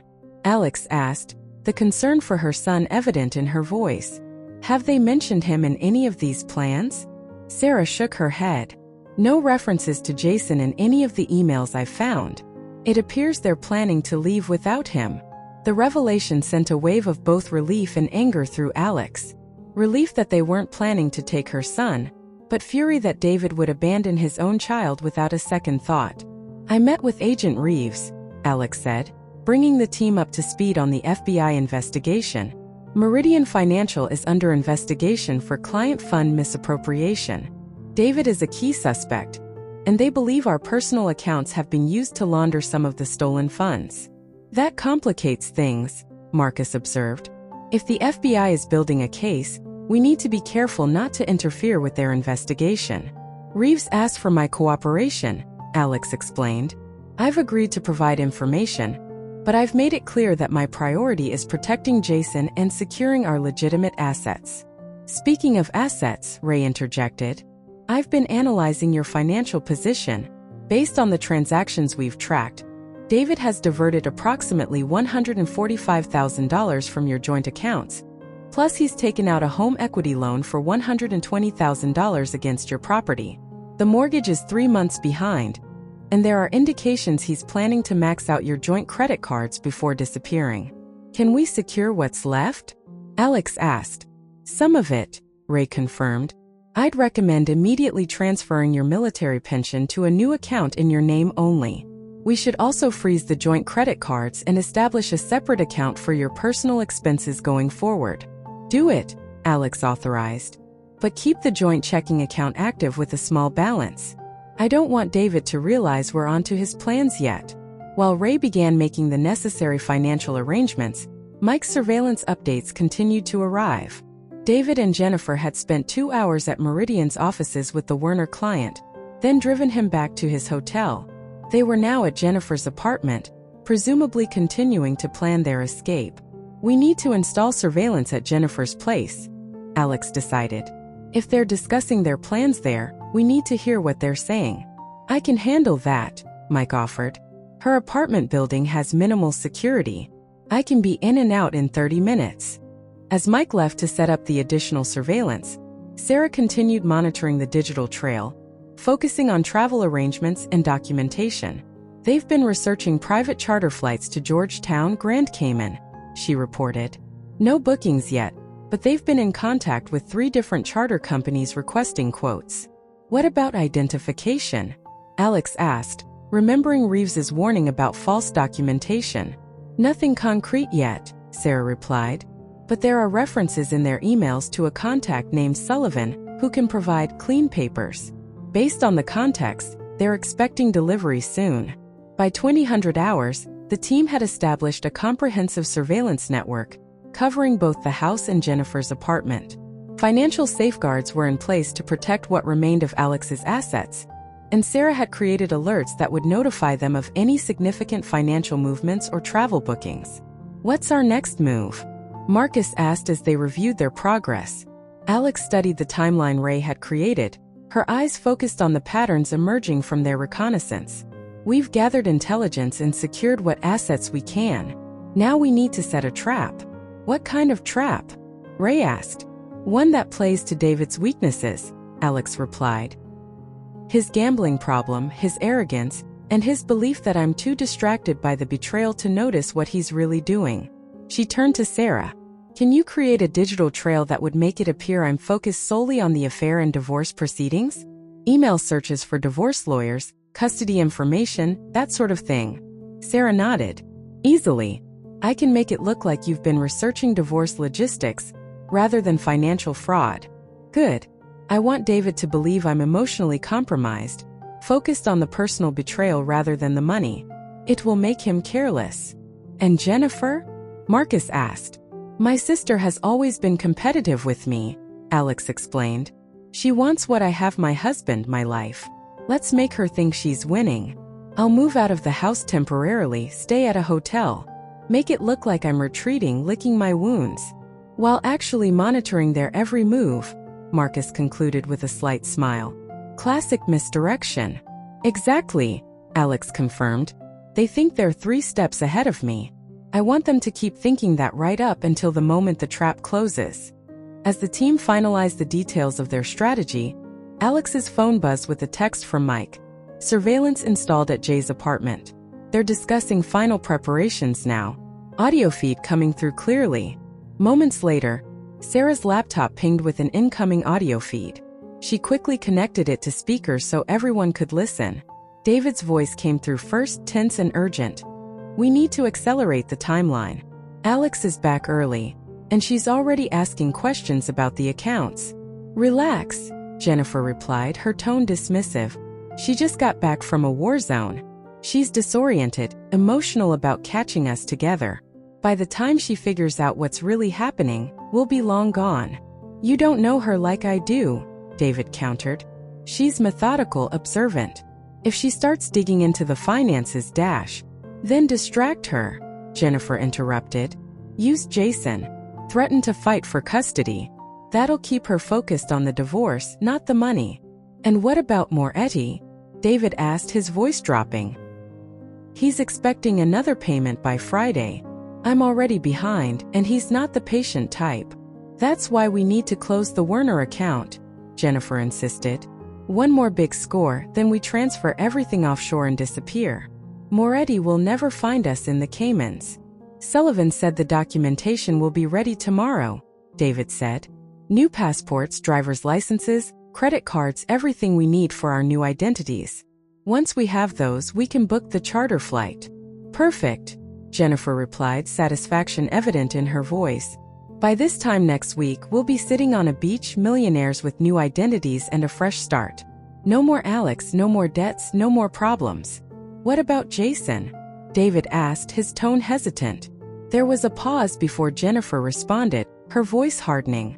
Jason's 16. He'll be fine with Alex. He's not part of our plan, David. He never was. The callousness of Jennifer's dismissal of Jason sent a wave of cold fury through Alex. She had suspected David might abandon their son, but hearing it confirmed, hearing the casual way Jennifer dismissed him as an inconvenience crystallized her resolve. We have a timeline now, Alex said as the audio feed continued. Documentation arriving tomorrow, final preparations underway, departure plan for next week. We need to be ready to move when those false IDs arrive. Marcus nodded, his expression grim. We'll be ready. As the team continued their surveillance and preparations, Alex stepped outside onto the back porch, needing a moment alone to process everything she'd learned. The betrayal was deeper than she'd imagined, not just an affair, not just financial theft, but a complete abandonment of all responsibility and loyalty. Standing in the cool evening air, Captain Alexandra Reynolds felt the last of her hesitation evaporate. This wasn't just about her marriage anymore. It was about justice, about protecting her son, and about ensuring that David and Jennifer faced the consequences of their actions. The reconnaissance phase was complete. Now it was time for strategy to give way to action. She pulled out her phone and sent a text to Agent Reeves. Target planning to leave country within week. False documentation arriving tomorrow. Surveillance in place. Ready to coordinate next steps. His response came moments later. Stand by. We'll contact at 0800 tomorrow to coordinate. Do not engage targets directly. Alex slipped the phone back into her pocket, her resolve hardening as she gazed up at the stars. She had spent 15 months in Afghanistan protecting her country. Now she would use those same skills to protect what mattered most, her son and her future. Just then, the sound of a car pulling into the driveway echoed through the house. They're here, Mike announced, looking up from his phone. Alex took a deep breath, composing herself. Time to play my part. Keep me informed of any developments, but try to stay out of sight. As she walked towards the front door, she felt a mixture of fear, anger, and determination. She was about to face her husband and her sister, knowing that they were both deceiving her and potentially committing serious crimes. But she was no longer just a betrayed wife, she was a soldier on a mission, and she wouldn't rest until justice was served. When she opened the door, David and Jennifer were standing on the porch, their expressions a mixture of apprehension and defiance. Alex, David began, his voice tentative. We need to talk. Yes, Alex replied, stepping aside to let them enter. We do. As they walked into the living room, Alex couldn't help but notice the barely perceptible shift in the power dynamics. Just hours ago, David and Jennifer believed they held all the cards. Now they were walking into a trap, and they had no idea what was waiting for them. The game had changed, and Captain Alexandra Reynolds was ready to play. The morning sun filtered through the blinds of the Embassy Suites hotel room as Captain Alexandra Reynolds sat at the small desk, her laptop open before her. It was 05:30, a time when most civilians would still be asleep, but for Alex it was the optimal hour for mission planning. She had spent the night meticulously organizing the intelligence gathered over the past 48 hours, and now it was time to implement what she had come to think of as Operation Homefront. On her screen, a secure messaging platform connected her to Marcus Wilson's temporary command center, established in a rented apartment 2 blocks from her house. The former Special Forces operator had transformed the space into an intelligence hub, complete with surveillance feeds, financial tracking software, and encrypted communication channels. Morning, Captain, Marcus greeted as his face appeared on the screen. Teams assembled and ready for briefing. Alex nodded, her expression resolute. Let's begin. Operation Homefront will proceed in 3 phases, each targeting a specific vulnerability in David and Jennifer's plan. She pulled up a digital whiteboard, displaying a timeline and operational flowchart that would have looked familiar to anyone with military planning experience. Phase 1, codenamed Pressure Point, will target David's financial vulnerability, specifically his gambling debts to Vincent Moretti.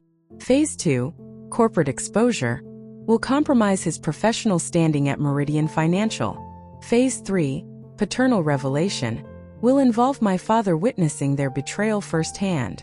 The team listened attentively as Alex detailed each phase, assigning specific responsibilities based on their expertise. Sarah Chun would handle the digital aspects, Ray Jackson would coordinate the financial maneuvers, and Mike Donovan would maintain physical surveillance. Marcus would serve as her second-in-command, overseeing the operation while she played her part as the unsuspecting, emotionally wounded wife. Questions? Alex asked after outlining the plan. Timeline? Marcus inquired. All 3 phases launch today, Alex replied. Phase 1 begins immediately, Phase 2 at 8 o'clock, and Phase 3 will be set up for execution tomorrow evening. We need to move quickly. David and Jennifer are planning to leave the country within a week. What about the FBI? Sarah asked. Should we coordinate with Agent Reeves? I've briefed him on our operation, Alex confirmed.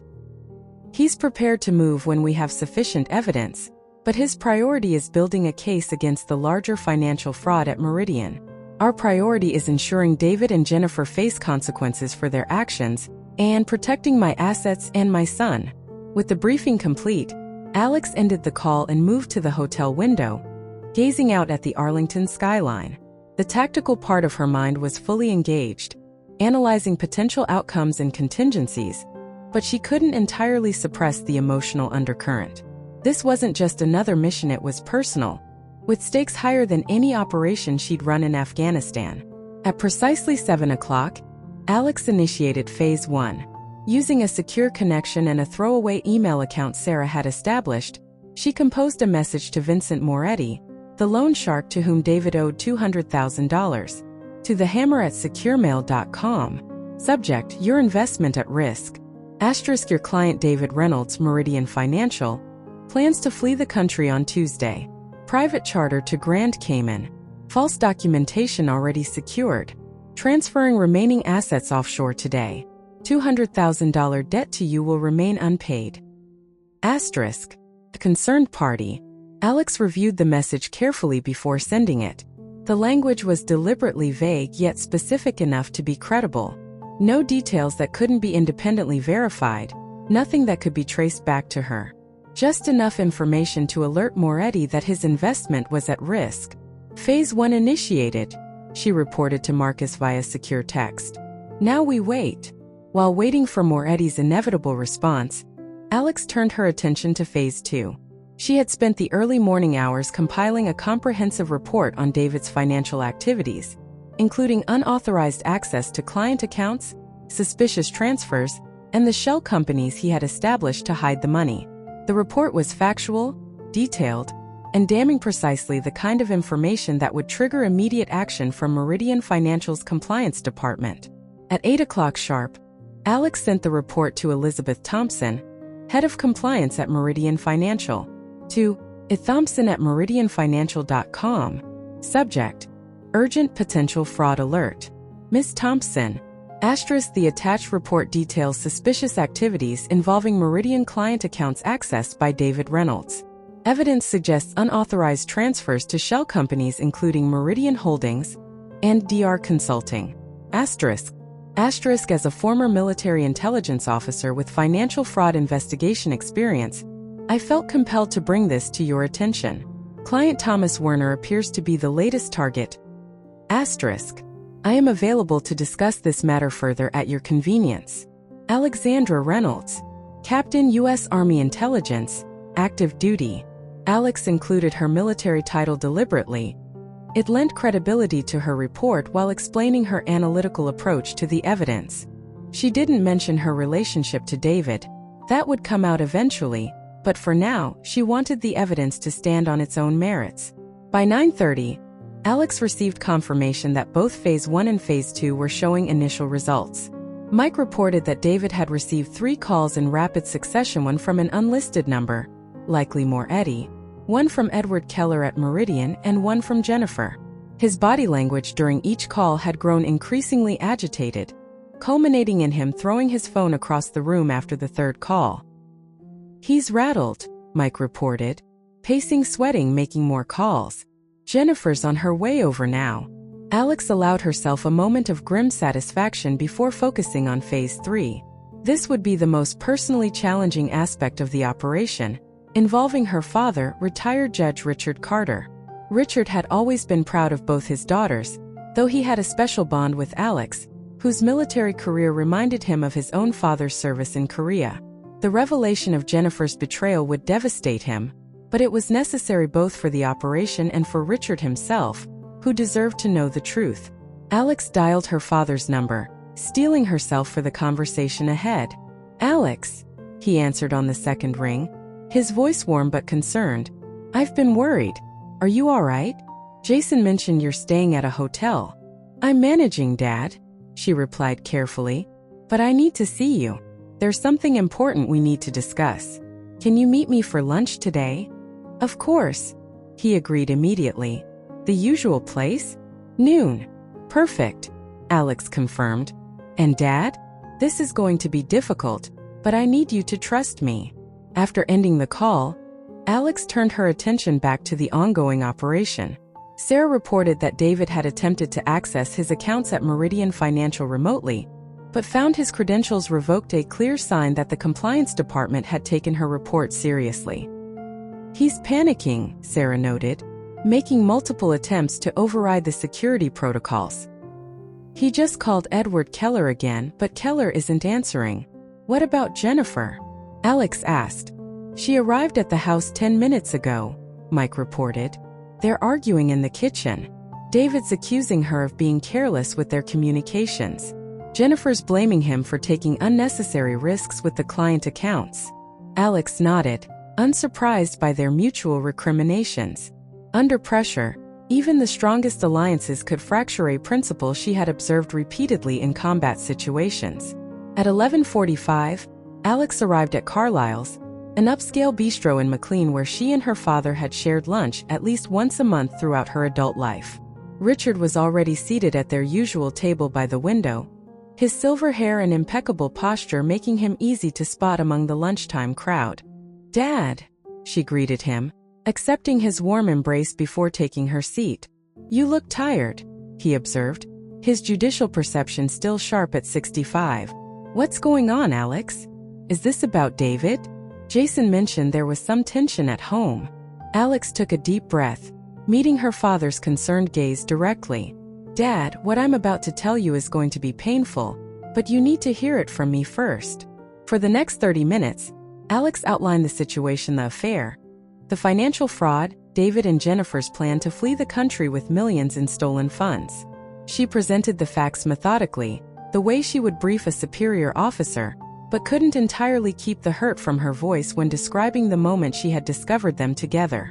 Richard listened without interruption, his expression growing increasingly grave. When Alex finally fell silent, he reached across the table and took her hand, his own trembling slightly. "I'm so sorry, Alex," he said, his voice thick with emotion. "I had no idea Jennifer was capable of this kind of betrayal. Not just to you but to the entire family." "I'm not telling you this to hurt you, Dad," Alex assured him, "but because I need your help with something important." "Anything," Richard replied without hesitation. "Just tell me what you need." Alex leaned forward, lowering her voice. "I need you to invite David and Jennifer to dinner tomorrow evening. Tell them you want to discuss the situation, that you're concerned about the family. Make it clear that I won't be there." Richard's brow furrowed. "You want me to sit across the table from them, knowing what they've done, and pretend everything is normal?" "Not normal," Alex clarified. "Concerned but not accusatory. The goal is to get them to speak freely about their plans, thinking they're in a sympathetic environment." Understanding dawned in Richard's eyes. "You're building a case." Alex nodded. The dinner will be recorded. Your testimony as a former judge, combined with their own admissions, will be powerful evidence. Can you do this, Dad? Richard straightened in his chair, his jaw set with determination. For you and for justice? Absolutely. By the time Alex returned to the command center, Phase 1 was showing dramatic results. David had received a visit from 2 men identified as Moretti's enforcers. Through the surveillance cameras, the team had watched as the men delivered their message. Full payment of $200,000 by noon the following day, or there would be consequences. He's completely destabilized, Marcus reported as they reviewed the footage. He tried to negotiate, offering $50,000 as a partial payment, but they weren't interested. They know about the Cayman Islands plan. And Meridian? Alex asked. Compliance department has frozen all his accounts and access credentials, Sarah confirmed. They've also notified the SEC of potential regulatory violations. David received an email 30 minutes ago summoning him to a meeting with the board tomorrow morning. What about Jennifer? Alex inquired. She left the house after the visit from Moretti's men, Mike reported. Returned to her apartment, made several calls. Based on what we could pick up, she's trying to secure alternative funding to pay off Moretti. She's also researching earlier departure options for their charter flight. Alex nodded, processing this information. They're accelerating their timeline. We need to be prepared for them to move more quickly than anticipated. What's our next step? Ray asked. We continue monitoring while phases 1 and 2 apply pressure, Alex decided. Tomorrow we implement phase 3 with my father, then coordinate with Agent Reeves for the arrests. The team worked through the night, maintaining surveillance on both David and Jennifer, while tracking their increasingly desperate attempts to salvage their escape plan. David made multiple calls to offshore banks, trying to access funds he had already transferred, while Jennifer contacted the charter company to inquire about moving up their departure date. By morning, the pressure was showing clear results. David looked haggard as he prepared for his meeting with the Meridian board, while Jennifer had begun packing her belongings, a clear sign she was preparing to run regardless of whether their original plan remained viable. At 9 o'clock, David arrived at Meridian Financial's headquarters, where he was met by security personnel who escorted him to the boardroom. Through her contacts, Alex learned that the meeting included not only the board members but also representatives from the SEC, and, most significantly, Thomas Werner, the elderly client whose accounts David had been targeting. They're not just suspending him, Sarah reported after hacking into Meridian's internal communication system. They're building a criminal case. Werner is furious. He's demanding full prosecution. While David faced professional destruction, Jennifer was making her own desperate moves. She had withdrawn the maximum amount from her personal accounts and was attempting to contact the document supplier, presumably to secure additional false identification for a solo escape. At 11:30, Alex received a call from Agent Reeves. We're ready to move, Reeves informed her. Meridian has provided sufficient evidence to justify arrests for wire fraud, embezzlement, and conspiracy. We'll take David into custody when he leaves Meridian, and we can pick up Jennifer at her apartment. Wait, Alex requested. I need one more piece in place. My father is hosting them for dinner tonight. If we can get them on record discussing their plans in front of a former judge, it strengthens the case considerably. Reeves considered this. It's your call, Captain, but be aware that they're both flight risks at this point. If they suspect anything, they might run before we can apprehend them. I understand the risk, Alex acknowledged. But this is important not just for the case but for my family. My father needs to hear the truth directly from them. All right, Reeves conceded. We'll maintain surveillance and be ready to move immediately after the dinner. But if there's any indication they're preparing to flee before then, we're moving in. Agreed. Agreed, Alex confirmed. The day progressed with increasing tension. David emerged from his meeting at Meridian looking shell-shocked, immediately calling Jennifer in a conversation the surveillance team recorded in its entirety. It's over, he told her, his voice barely above a whisper. They know everything, the transfers, the client accounts, everything. Werner was there, threatening to press charges. They've already contacted the FBI. What about our funds? Jennifer demanded, her voice sharp with panic. Frozen, David replied. All of it. They've locked me out of everything. We need to move now, Jen. Tonight. We take whatever cash we have and go. And more Eddie? What about the $200,000 we owe him? He'll have to get in line, David said bitterly. We don't have a choice anymore. The conversation confirmed what Alex had suspected. They were preparing to run immediately, which complicated the planned dinner with her father. She quickly contacted Richard to update him. They're panicking, she explained. We need to move up the timeline. Can you invite them for drinks this afternoon instead of dinner tonight? Say you have something urgent to discuss regarding the family situation. I'll make the call now, Richard agreed. What time? 4 o'clock, Alex decided. At your house. That gives us time to set up the surveillance equipment and coordinate with the FBI. By 15:30, everything was in place. Richard's home in McLean, a stately colonial where Alex and Jennifer had grown up, had been discreetly wired for audio and video by Mike and Marcus. Alex monitored the feed from a van parked a block away, while Agent Reeves and his team maintained positions surrounding the property, ready to move in once they had the evidence they needed.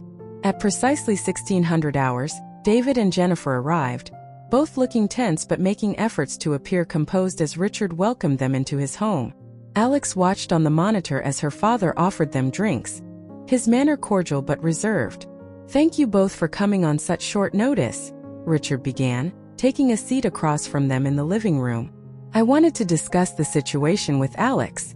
She's told me about the difficulties in your marriage, David. David shifted uncomfortably. It's complicated, sir. Alex and I have been growing apart for some time. Her deployments, my work, we've been living separate lives. And your relationship with Jennifer? Richard asked directly, his gaze shifting to his younger daughter. How long has that been going on? Jennifer had the grace to look momentarily abashed, but quickly recovered. Dad, we didn't plan for this to happen. Just evolved naturally. Alex was gone, and David needed support with Jason. I see, Richard said, his tone neutral. And now that Alex has returned early from deployment, what are your plans? The question hung in the air, loaded with potential implications. David and Jennifer exchanged glances, silently communicating in a way that didn't escape Richard's notice. We're hoping for an amicable divorce, David said finally. Something that doesn't drag out or become contentious. For Jason's sake. And after the divorce? Richard pressed. Will you two be staying in the area? Another exchanged glance, another silent communication. In the surveillance van, Alex leaned forward, knowing this was the crucial moment. Actually, Dad, Jennifer began hesitantly, we've been considering a fresh start. Somewhere new, away from all the complications here. Somewhere like the Cayman Islands? Richard suggested casually, taking a sip of his bourbon. The shock on both their faces was immediate and profound. David's glass froze halfway to his mouth, while Jennifer's complexion paled visibly. In the surveillance van, Alex allowed herself a small smile of satisfaction. I don't know what you mean, Jennifer stammered, but her eyes betrayed her panic. I think you do, Richard replied, setting down his glass. Just as I think you know about the investigation at Meridian Financial, the frozen accounts, and the $200,000 debt to Vincent Moretti. Who told you? David began, then caught himself. I mean, there's been a misunderstanding. The situation at Meridian is a routine compliance review. Nothing more. Is that why the SEC was present at your meeting this morning? Richard asked, his tone sharpening. Is that why Thomas Werner is pressing charges for unauthorized access to his accounts? David's face drained of color. How could you possibly know that? I have my sources, Richard replied coldly. Just as I know about the false passports and identification you've secured, the charter flight you've booked, and the offshore accounts where you've been hiding stolen funds. Dad, please, Jennifer pleaded, abandoning the pretense. You don't understand. We needed a fresh start. David's in trouble, serious trouble. We had no choice. There's always a choice, Jennifer, Richard responded, his voice heavy with disappointment. You chose to betray your sister. You chose to participate in financial fraud. You chose to abandon your nephew without a second thought. Jason would have been fine with Alex, Jennifer protested weakly. So you admit it, Richard pressed. You were planning to leave the country, abandon your family, and disappear with stolen money. Jennifer looked to David for support, but he had slumped back in his chair, defeat written across his features. The game was up and they both knew it. We never meant for it to go this far, David said finally, his voice barely audible. The gambling debts, the pressure from Moretti. It started small, just borrowing from one account to cover another. Then it spiraled. And my daughter? Richard demanded. Was seducing her part of your spiral too? Before David could respond, the front door opened and Agent Reeves entered, flanked by 2 FBI agents. David Reynolds, Jennifer Carter, he announced formally. You're under arrest for wire fraud, embezzlement, conspiracy to commit financial crimes, and attempted flight to avoid prosecution. As the agents read them their rights and placed them in handcuffs, Jennifer looked up and saw Alex standing in the doorway, watching the scene unfold. You, she hissed, her eyes narrowing with hatred. You set this up. You ruined everything. Alex met her sister's gaze steadily. No, Jen. You did that yourself. You and David made your choices. Now you get to live with the consequences. As the FBI led David and Jennifer away, Richard approached his eldest daughter, his expression a mixture of pain and pride. That was difficult to watch, he admitted, but necessary. I'm sorry you had to be involved, Dad, Alex said, embracing him. I know how much this hurts you. Not as much as it would have hurt to discover they disappeared without a trace, Richard replied. At least this way there's accountability. There's justice. Later that evening, after the FBI had processed David and Jennifer and formally charged them with multiple federal crimes, Alex returned to the command center for a final debriefing with her team. The atmosphere was subdued but satisfied. Operation Homefront had achieved all its objectives, though the personal cost had been high. Meridian Financial has frozen all accounts associated with David and the shell companies, Ray reported. They've also established a recovery fund for affected clients, including Thomas Werner. The FBI seized the false documentation and charter flight arrangements, Marcus added. Combined with the recorded conversation at your father's house, they have an airtight case. Both David and Jennifer are being held without bail as flight risks. What about Moretti? Alex asked. Agent Reeves has a team monitoring his organization, Sarah explained. They're using the David connection to build a larger case against his loan sharking operation. Alex nodded, processing this information.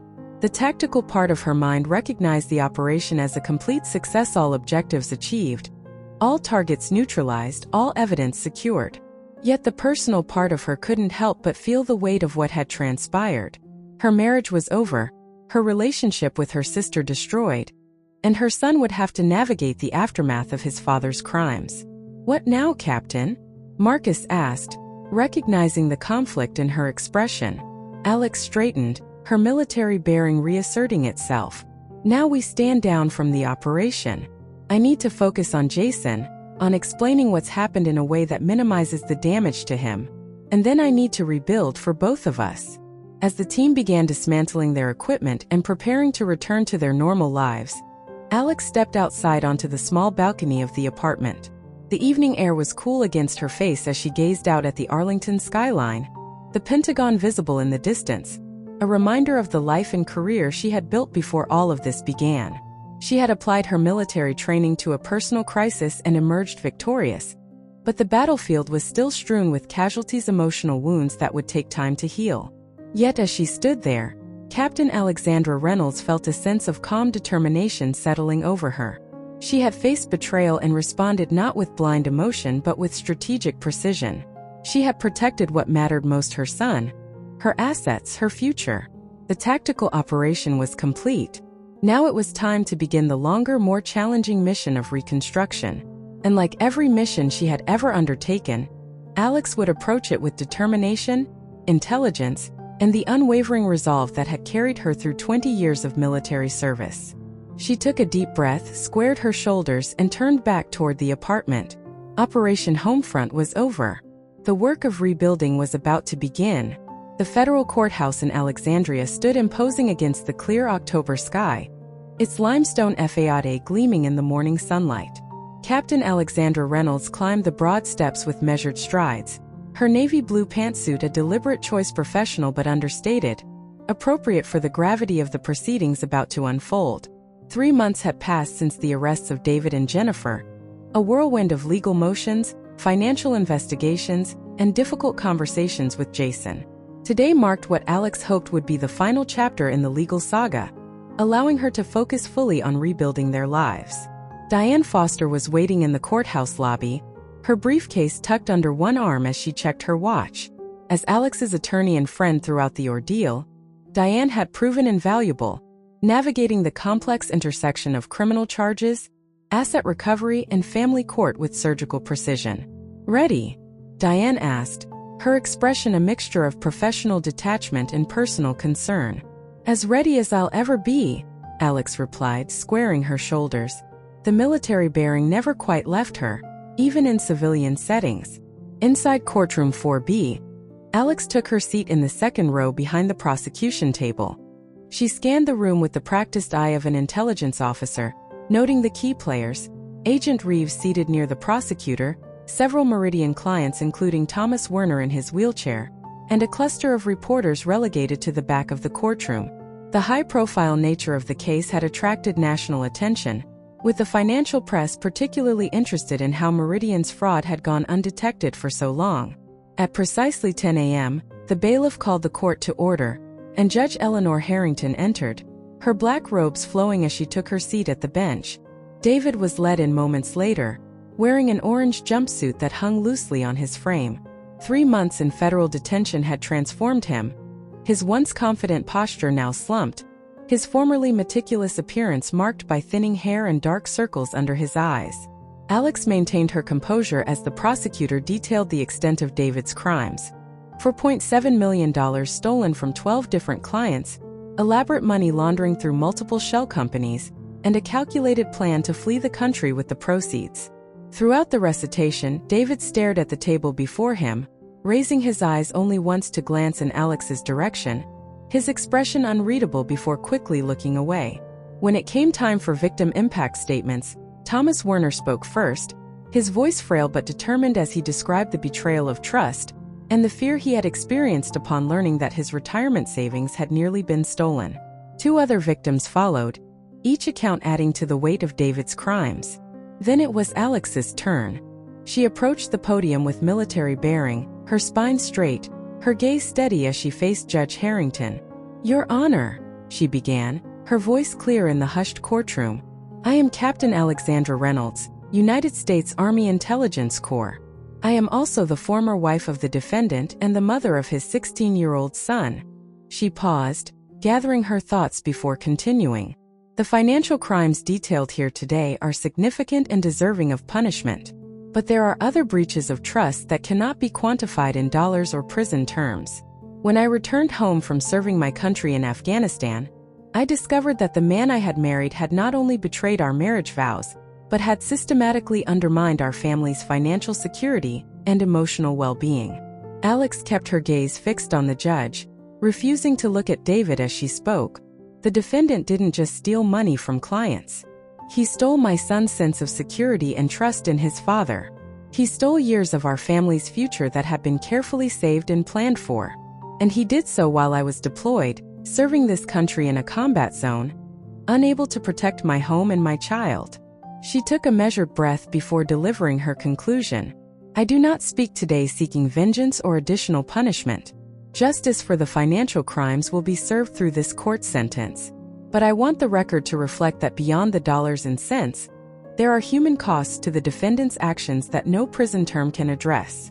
My son and I will be rebuilding our lives long after today's proceedings conclude. That is the true sentence that David Reynolds has imposed on his family." With a respectful nod to the judge, Alex returned to her seat, feeling a weight lift from her shoulders. She had said what needed to be said, neither minimizing the impact of David's betrayal, nor allowing it to consume her with bitterness. Judge Harrington's sentencing was swift and unequivocal. "David Reynolds, this court sentences you to 25 years in federal prison, with no possibility of parole until you have served at least 18 years. Additionally, you are ordered to pay full restitution to all victims, and to forfeit all assets derived from your criminal activities." As the gavel fell, finalizing the sentence, Alex felt no triumph, no vindication, only a quiet certainty that this chapter was closing, allowing space for whatever came next. Outside the courthouse, reporters gathered on the steps, hungry for statements. Alex declined their requests for interviews, slipping past the media scrum with Diane at her side. They had nearly reached Diane's car when a familiar voice called out, "Captain Reynolds." Alex turned to see Agent Reeves approaching, his expression more relaxed than she had seen it during their previous interactions. "I wanted to thank you personally," he said, extending his hand. "Your cooperation was instrumental in bringing this case to a successful conclusion. We've recovered nearly 85% of the stolen funds, which is virtually unheard of in these types of cases." "I was just protecting what was mine," Alex replied, shaking his hand firmly. "But I'm glad the other victims will receive some measure of restitution." "There's more," Reeves added. "Based on information we gathered from David's records, we've built a case against Vincent Moretti. He was arrested yesterday on charges of racketeering, loan sharking, and extortion. Sometimes these cases have ripple effects beyond what we initially anticipate." Alex nodded, a small sense of satisfaction warming her chest. Justice has a way of expanding when given the opportunity. 2 weeks later, Alex sat in another courtroom, this time for Jennifer's sentencing. The proceedings were less dramatic but no less significant. Jennifer had cooperated with prosecutors, providing evidence against other participants in the Meridian scheme in exchange for a reduced sentence. The judge sentenced her to 15 years, with eligibility for parole after 10. As Jennifer was led away, she looked back once at Alex, her expression a complex mixture of defiance and regret. Alex met her gaze steadily, neither flinching nor offering forgiveness. Some bridges once burned could never be rebuilt.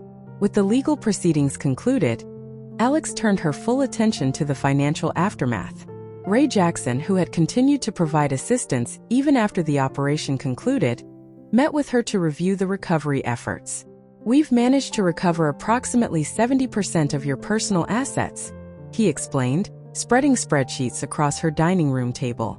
"The rest is gone diverted to offshore accounts that are impossible to trace, or spent on gambling debts and personal expenses." Alex nodded, accepting the reality of the situation. "That's better than I expected, honestly. What about the house?" "It has to be sold as part of the restitution agreement," Ray confirmed. "The equity will go toward repaying the victims of the fraud. But with what we've recovered, plus your military pension and benefits, you're in a stable financial position. Not wealthy but secure." "That's all I need," Alex replied. "Security for Jason and me, a fresh start." With the proceeds from the recovered assets, Alex purchased a modest 3-bedroom ranch house in a quiet neighborhood near Fort Belvoir. It wasn't the spacious colonial she had shared with David, but as she and Jason moved in their belongings, it already felt more like home than the old house had in years. "What do you think?" she asked Jason as they stood in the empty living room, surrounded by moving boxes. Jason turned slowly, taking in the space with thoughtful consideration. "It's smaller," he observed, "but it feels, I don't know, more honest somehow." Alex understood exactly what he meant. The new house had no pretensions, no fiat to maintain. It was simply a home, a place for them to rebuild their lives on a foundation of truth rather than deception. The unpacking process became a metaphor for their emotional journey, sorting through what to keep, what to discard, and what to repurpose. Jason approached the task with the same determined efficiency he had displayed throughout the ordeal, though Alex occasionally found him sitting quietly with certain items: his first baseball glove, which David had oiled and maintained each spring, photographs from family vacations that now seemed to belong to different people entirely. "It's weird," he said one evening as they sorted through a box of family photos. "These memories are real. We were happy in these pictures. But knowing what Dad was doing behind the scenes, it makes me question everything." Alex sat beside him on the floor, studying a photo of the 3 of them at the Grand Canyon, all smiles against the spectacular backdrop. "The memories are still valid, Jason. The happiness was real, even if it wasn't the complete picture. People are complicated. They can be loving in some ways and deeply flawed in others." "How do you do that?" Jason asked, looking up at her with genuine curiosity. "How do you stay so Balanced about everything. Alex considered the question carefully. In intelligence work, you learn to separate emotional reactions from analytical thinking. You acknowledge your feelings, but you don't let them cloud your judgment. It doesn't mean I don't feel the hurt or the anger, I just don't let those emotions drive my decisions. Is that what you did with the whole operation against Dad and Aunt Jen? Separated your emotions from your actions. I tried, Alex admitted. Though it wasn't always easy. They were family after all. Jason nodded, absorbing this. I think I get it. It's like in soccer, you can be furious at a bad call. But if you let that anger affect how you play, you'll just make mistakes. Exactly, Alex agreed, impressed by his insight. Now, what do you want to do with these photos? Jason considered for a moment. Keep them, I guess. They're still part of our story, even the complicated parts. Richard Carter proved invaluable during this period, helping with the heavy lifting, providing meals when they were too exhausted to cook, and offering the steady, non-judgmental presence that both Alex and Jason needed. The betrayal by Jennifer had hit him hard, but he had channeled his pain into supporting his remaining family with quiet determination. You're doing remarkably well, he commented to Alex one evening as they assembled a bookshelf in the new living room. Both of you are. I'm proud of how you're handling this. We have our moments, Alex admitted, tightening a screw with precise movements. Jason had a breakdown last week when we were packing his trophies, all the ones from tournaments David had attended. It hit him all at once that those experiences were real, even if the relationship wasn't what he thought it was. Richard nodded, understanding the complexity of the grief they were navigating. That's the hardest part, isn't it? Reconciling the genuine moments with the betrayal. Exactly, Alex agreed. It would almost be easier if it had all been a lie. But it wasn't. There were real connections, real love mixed in with the deception. Sorting through that is more complicated than sorting through these boxes. You'll get there, Richard assured her. Both of you.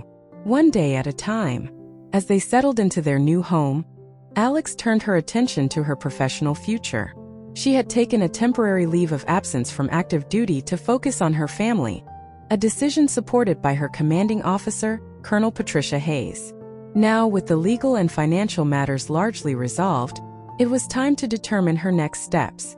The opportunity came in the form of a meeting at the Pentagon with Colonel Hayes, a direct and no-nonsense leader who had been supportive throughout Alex's ordeal. Captain Reynolds, Hayes began, once they were seated in her office. I've reviewed your service record and the situation with your family. I have a proposition for you. Alex sat attentively, her posture military straight despite the civilian clothes she wore. We're establishing a new intelligence training center at Fort Belvoir, Hayes continued. The focus will be on advanced human intelligence operations, with particular emphasis on financial fraud detection and prevention. Given your recent experience and your outstanding service record, I believe you would be an ideal candidate to lead the training program. Alex's heart quickened at the prospect. It was an opportunity to use her skills and experience in a meaningful way while maintaining stability for Jason. I'm honored by your confidence, Colonel. May I ask why me specifically? Hayes leaned forward slightly. Because you've lived it, Captain. You've experienced betrayal firsthand and responded not with emotional reaction, but with strategic precision. That's exactly the mindset we need to instill in our intelligence officers. Plus, she added with a rare smile, your handling of Operation Homefront demonstrated exceptional planning and leadership skills. You know about that? Alex asked, surprised. I make it my business to know what my best officers are doing, even when they're operating unofficially, Hayes replied. The position would be permanent, 5 days a week, with occasional weekend training exercises. You'd be home every night. For Jason's sake, that would be ideal, Alex acknowledged. When would you need my decision? Take 48 hours, Hayes said. But I should warn you, there are other candidates if you decline. 2 days later, Alex accepted the position. The work was challenging and fulfilling, allowing her to transform her personal experience with betrayal into valuable training for the next generation of intelligence officers. She developed specialized modules on financial fraud detection, psychological manipulation, and strategic response to betrayal, all areas where her recent experiences provided unique insights. As spring arrived, bringing cherry blossoms and warmer temperatures to Virginia, Alex found herself settling into a new routine. Mornings began with a run through their neighborhood, followed by breakfast with Jason before they each headed to their respective responsibilities, she to Fort Belvoir, he to Washington Liberty High School, where he was finishing his junior year with strong grades despite the turmoil of the past months. One Saturday morning in May, Alex sat on their back porch, coffee in hand, watching Jason practice soccer drills in the yard. The regional semifinals were that afternoon, and his team had a good chance of advancing to the finals. The simple normalcy of the moment, a teenager preparing for a sports competition, a mother watching with pride, struck her as both precious and hard-won. You know, Jason said, pausing to catch his breath. Coach Bennett asked if Dad would be coming to the game today. Alex tensed slightly. What did you tell him? The truth, Jason replied with a shrug. That he's serving 25 years in federal prison for fraud and won't be attending any soccer games for the foreseeable future. Despite the gravity of the statement, Alex couldn't help but smile at her son's matter-of-fact delivery. How did Coach respond to that? He got all awkward and apologetic, Jason said, dribbling the ball between his feet. But I told him it was fine. That I have you and Grandpa, and that's enough. Alex felt a surge of love and pride so intense it almost took her breath away. Is it? Enough, I mean. Jason stopped, holding the soccer ball against his hip as he considered the question. Yeah, he said finally, with the certainty of someone who had thought deeply about the matter. It is. We're going to be okay, Mom. Better than okay. That afternoon, Alex sat in the bleachers with her father beside her, watching as Jason's team took the field against their rivals from McLean High School. The game was tense and closely matched, with neither team able to score in the first half. He's playing well, Richard observed. Focused, strategic. Reminds me of you at that age. Alex smiled, remembering her own high school soccer days. He's better than I ever was. More disciplined. As the second half began, Jason intercepted a pass from the opposing team, his movements confident as he maneuvered the ball downfield.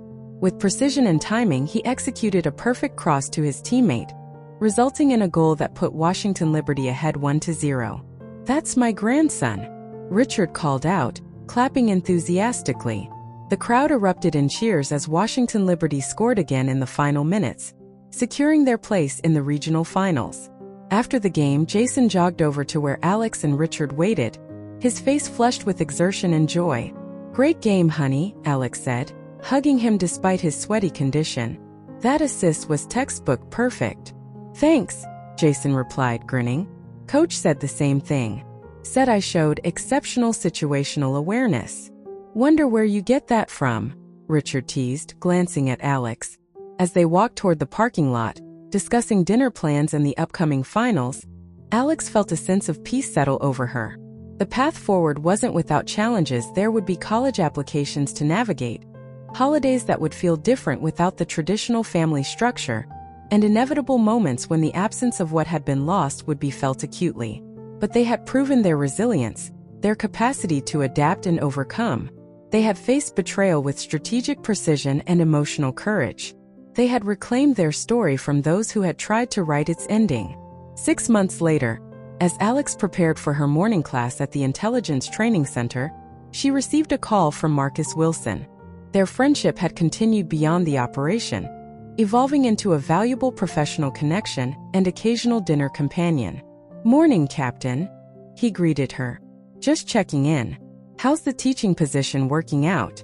Better than expected, Alex replied, organizing her notes for the day's lecture on financial intelligence gathering. I'm developing a new curriculum module based on the Meridian case. Anonymized, of course, but it's proving to be an excellent teaching tool. Turning pain into purpose, Marcus observed. That's a special kind of alchemy. Speaking of which, Alex said, Jason's been accepted to Virginia Tech's engineering program. Early decision, full scholarship. That's outstanding, Marcus replied, genuine pleasure in his voice. The kid's got a bright future ahead of him. He does, Alex agreed. We both do. After ending the call, Alex gathered her materials and headed toward her classroom, where 20 new intelligence officers waited to learn from her experience.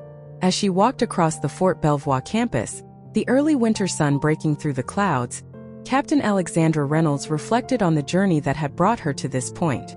She had returned from Afghanistan expecting to resume a life that no longer existed, only to discover that she possessed the strength and skill to build something new from its ruins. The betrayal that had threatened to destroy her had instead revealed her true capabilities, her strategic mind, her emotional resilience, and the unwavering love for her son that had guided every decision. It wasn't the life she had planned, but as she entered the classroom and faced her students, Alex realized it was a life with purpose, integrity, and a hard-won wisdom that no betrayal could diminish. And in the end, that was victory enough.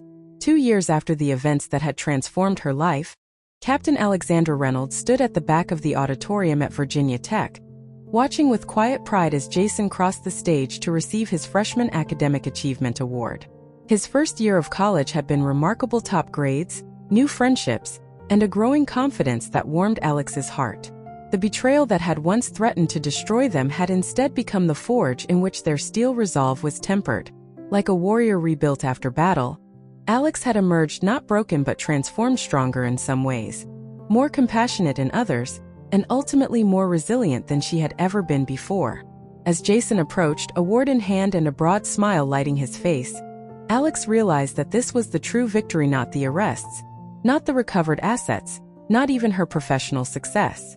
The victory was in this moment, in the knowledge that they had refused to be defined by betrayal. "Ready for lunch, Mom?"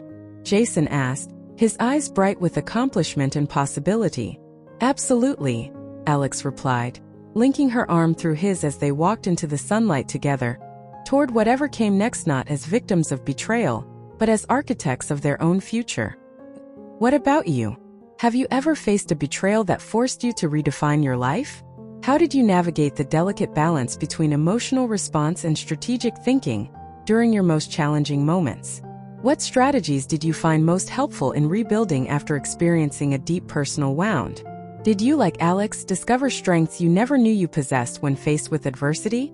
In a world where trust seems increasingly fragile, how do we open ourselves to connection again after being betrayed? Is it possible to love fully while still protecting ourselves? I'd love to hear your thoughts and experiences in the comments below. Your story might be exactly what someone else needs to hear today, as they navigate their own challenges. Remember, we're stronger when we share our journeys with each other. If you found Alex's story of resilience inspiring, please give this video a thumbs up, leave a comment, and don't forget to subscribe to my YouTube channel Endless Romance for more compelling tales of love, loss, and the enduring human spirit. New stories every week. Until next time, remember that while betrayal may test us, our response to it reveals the true steel of our character.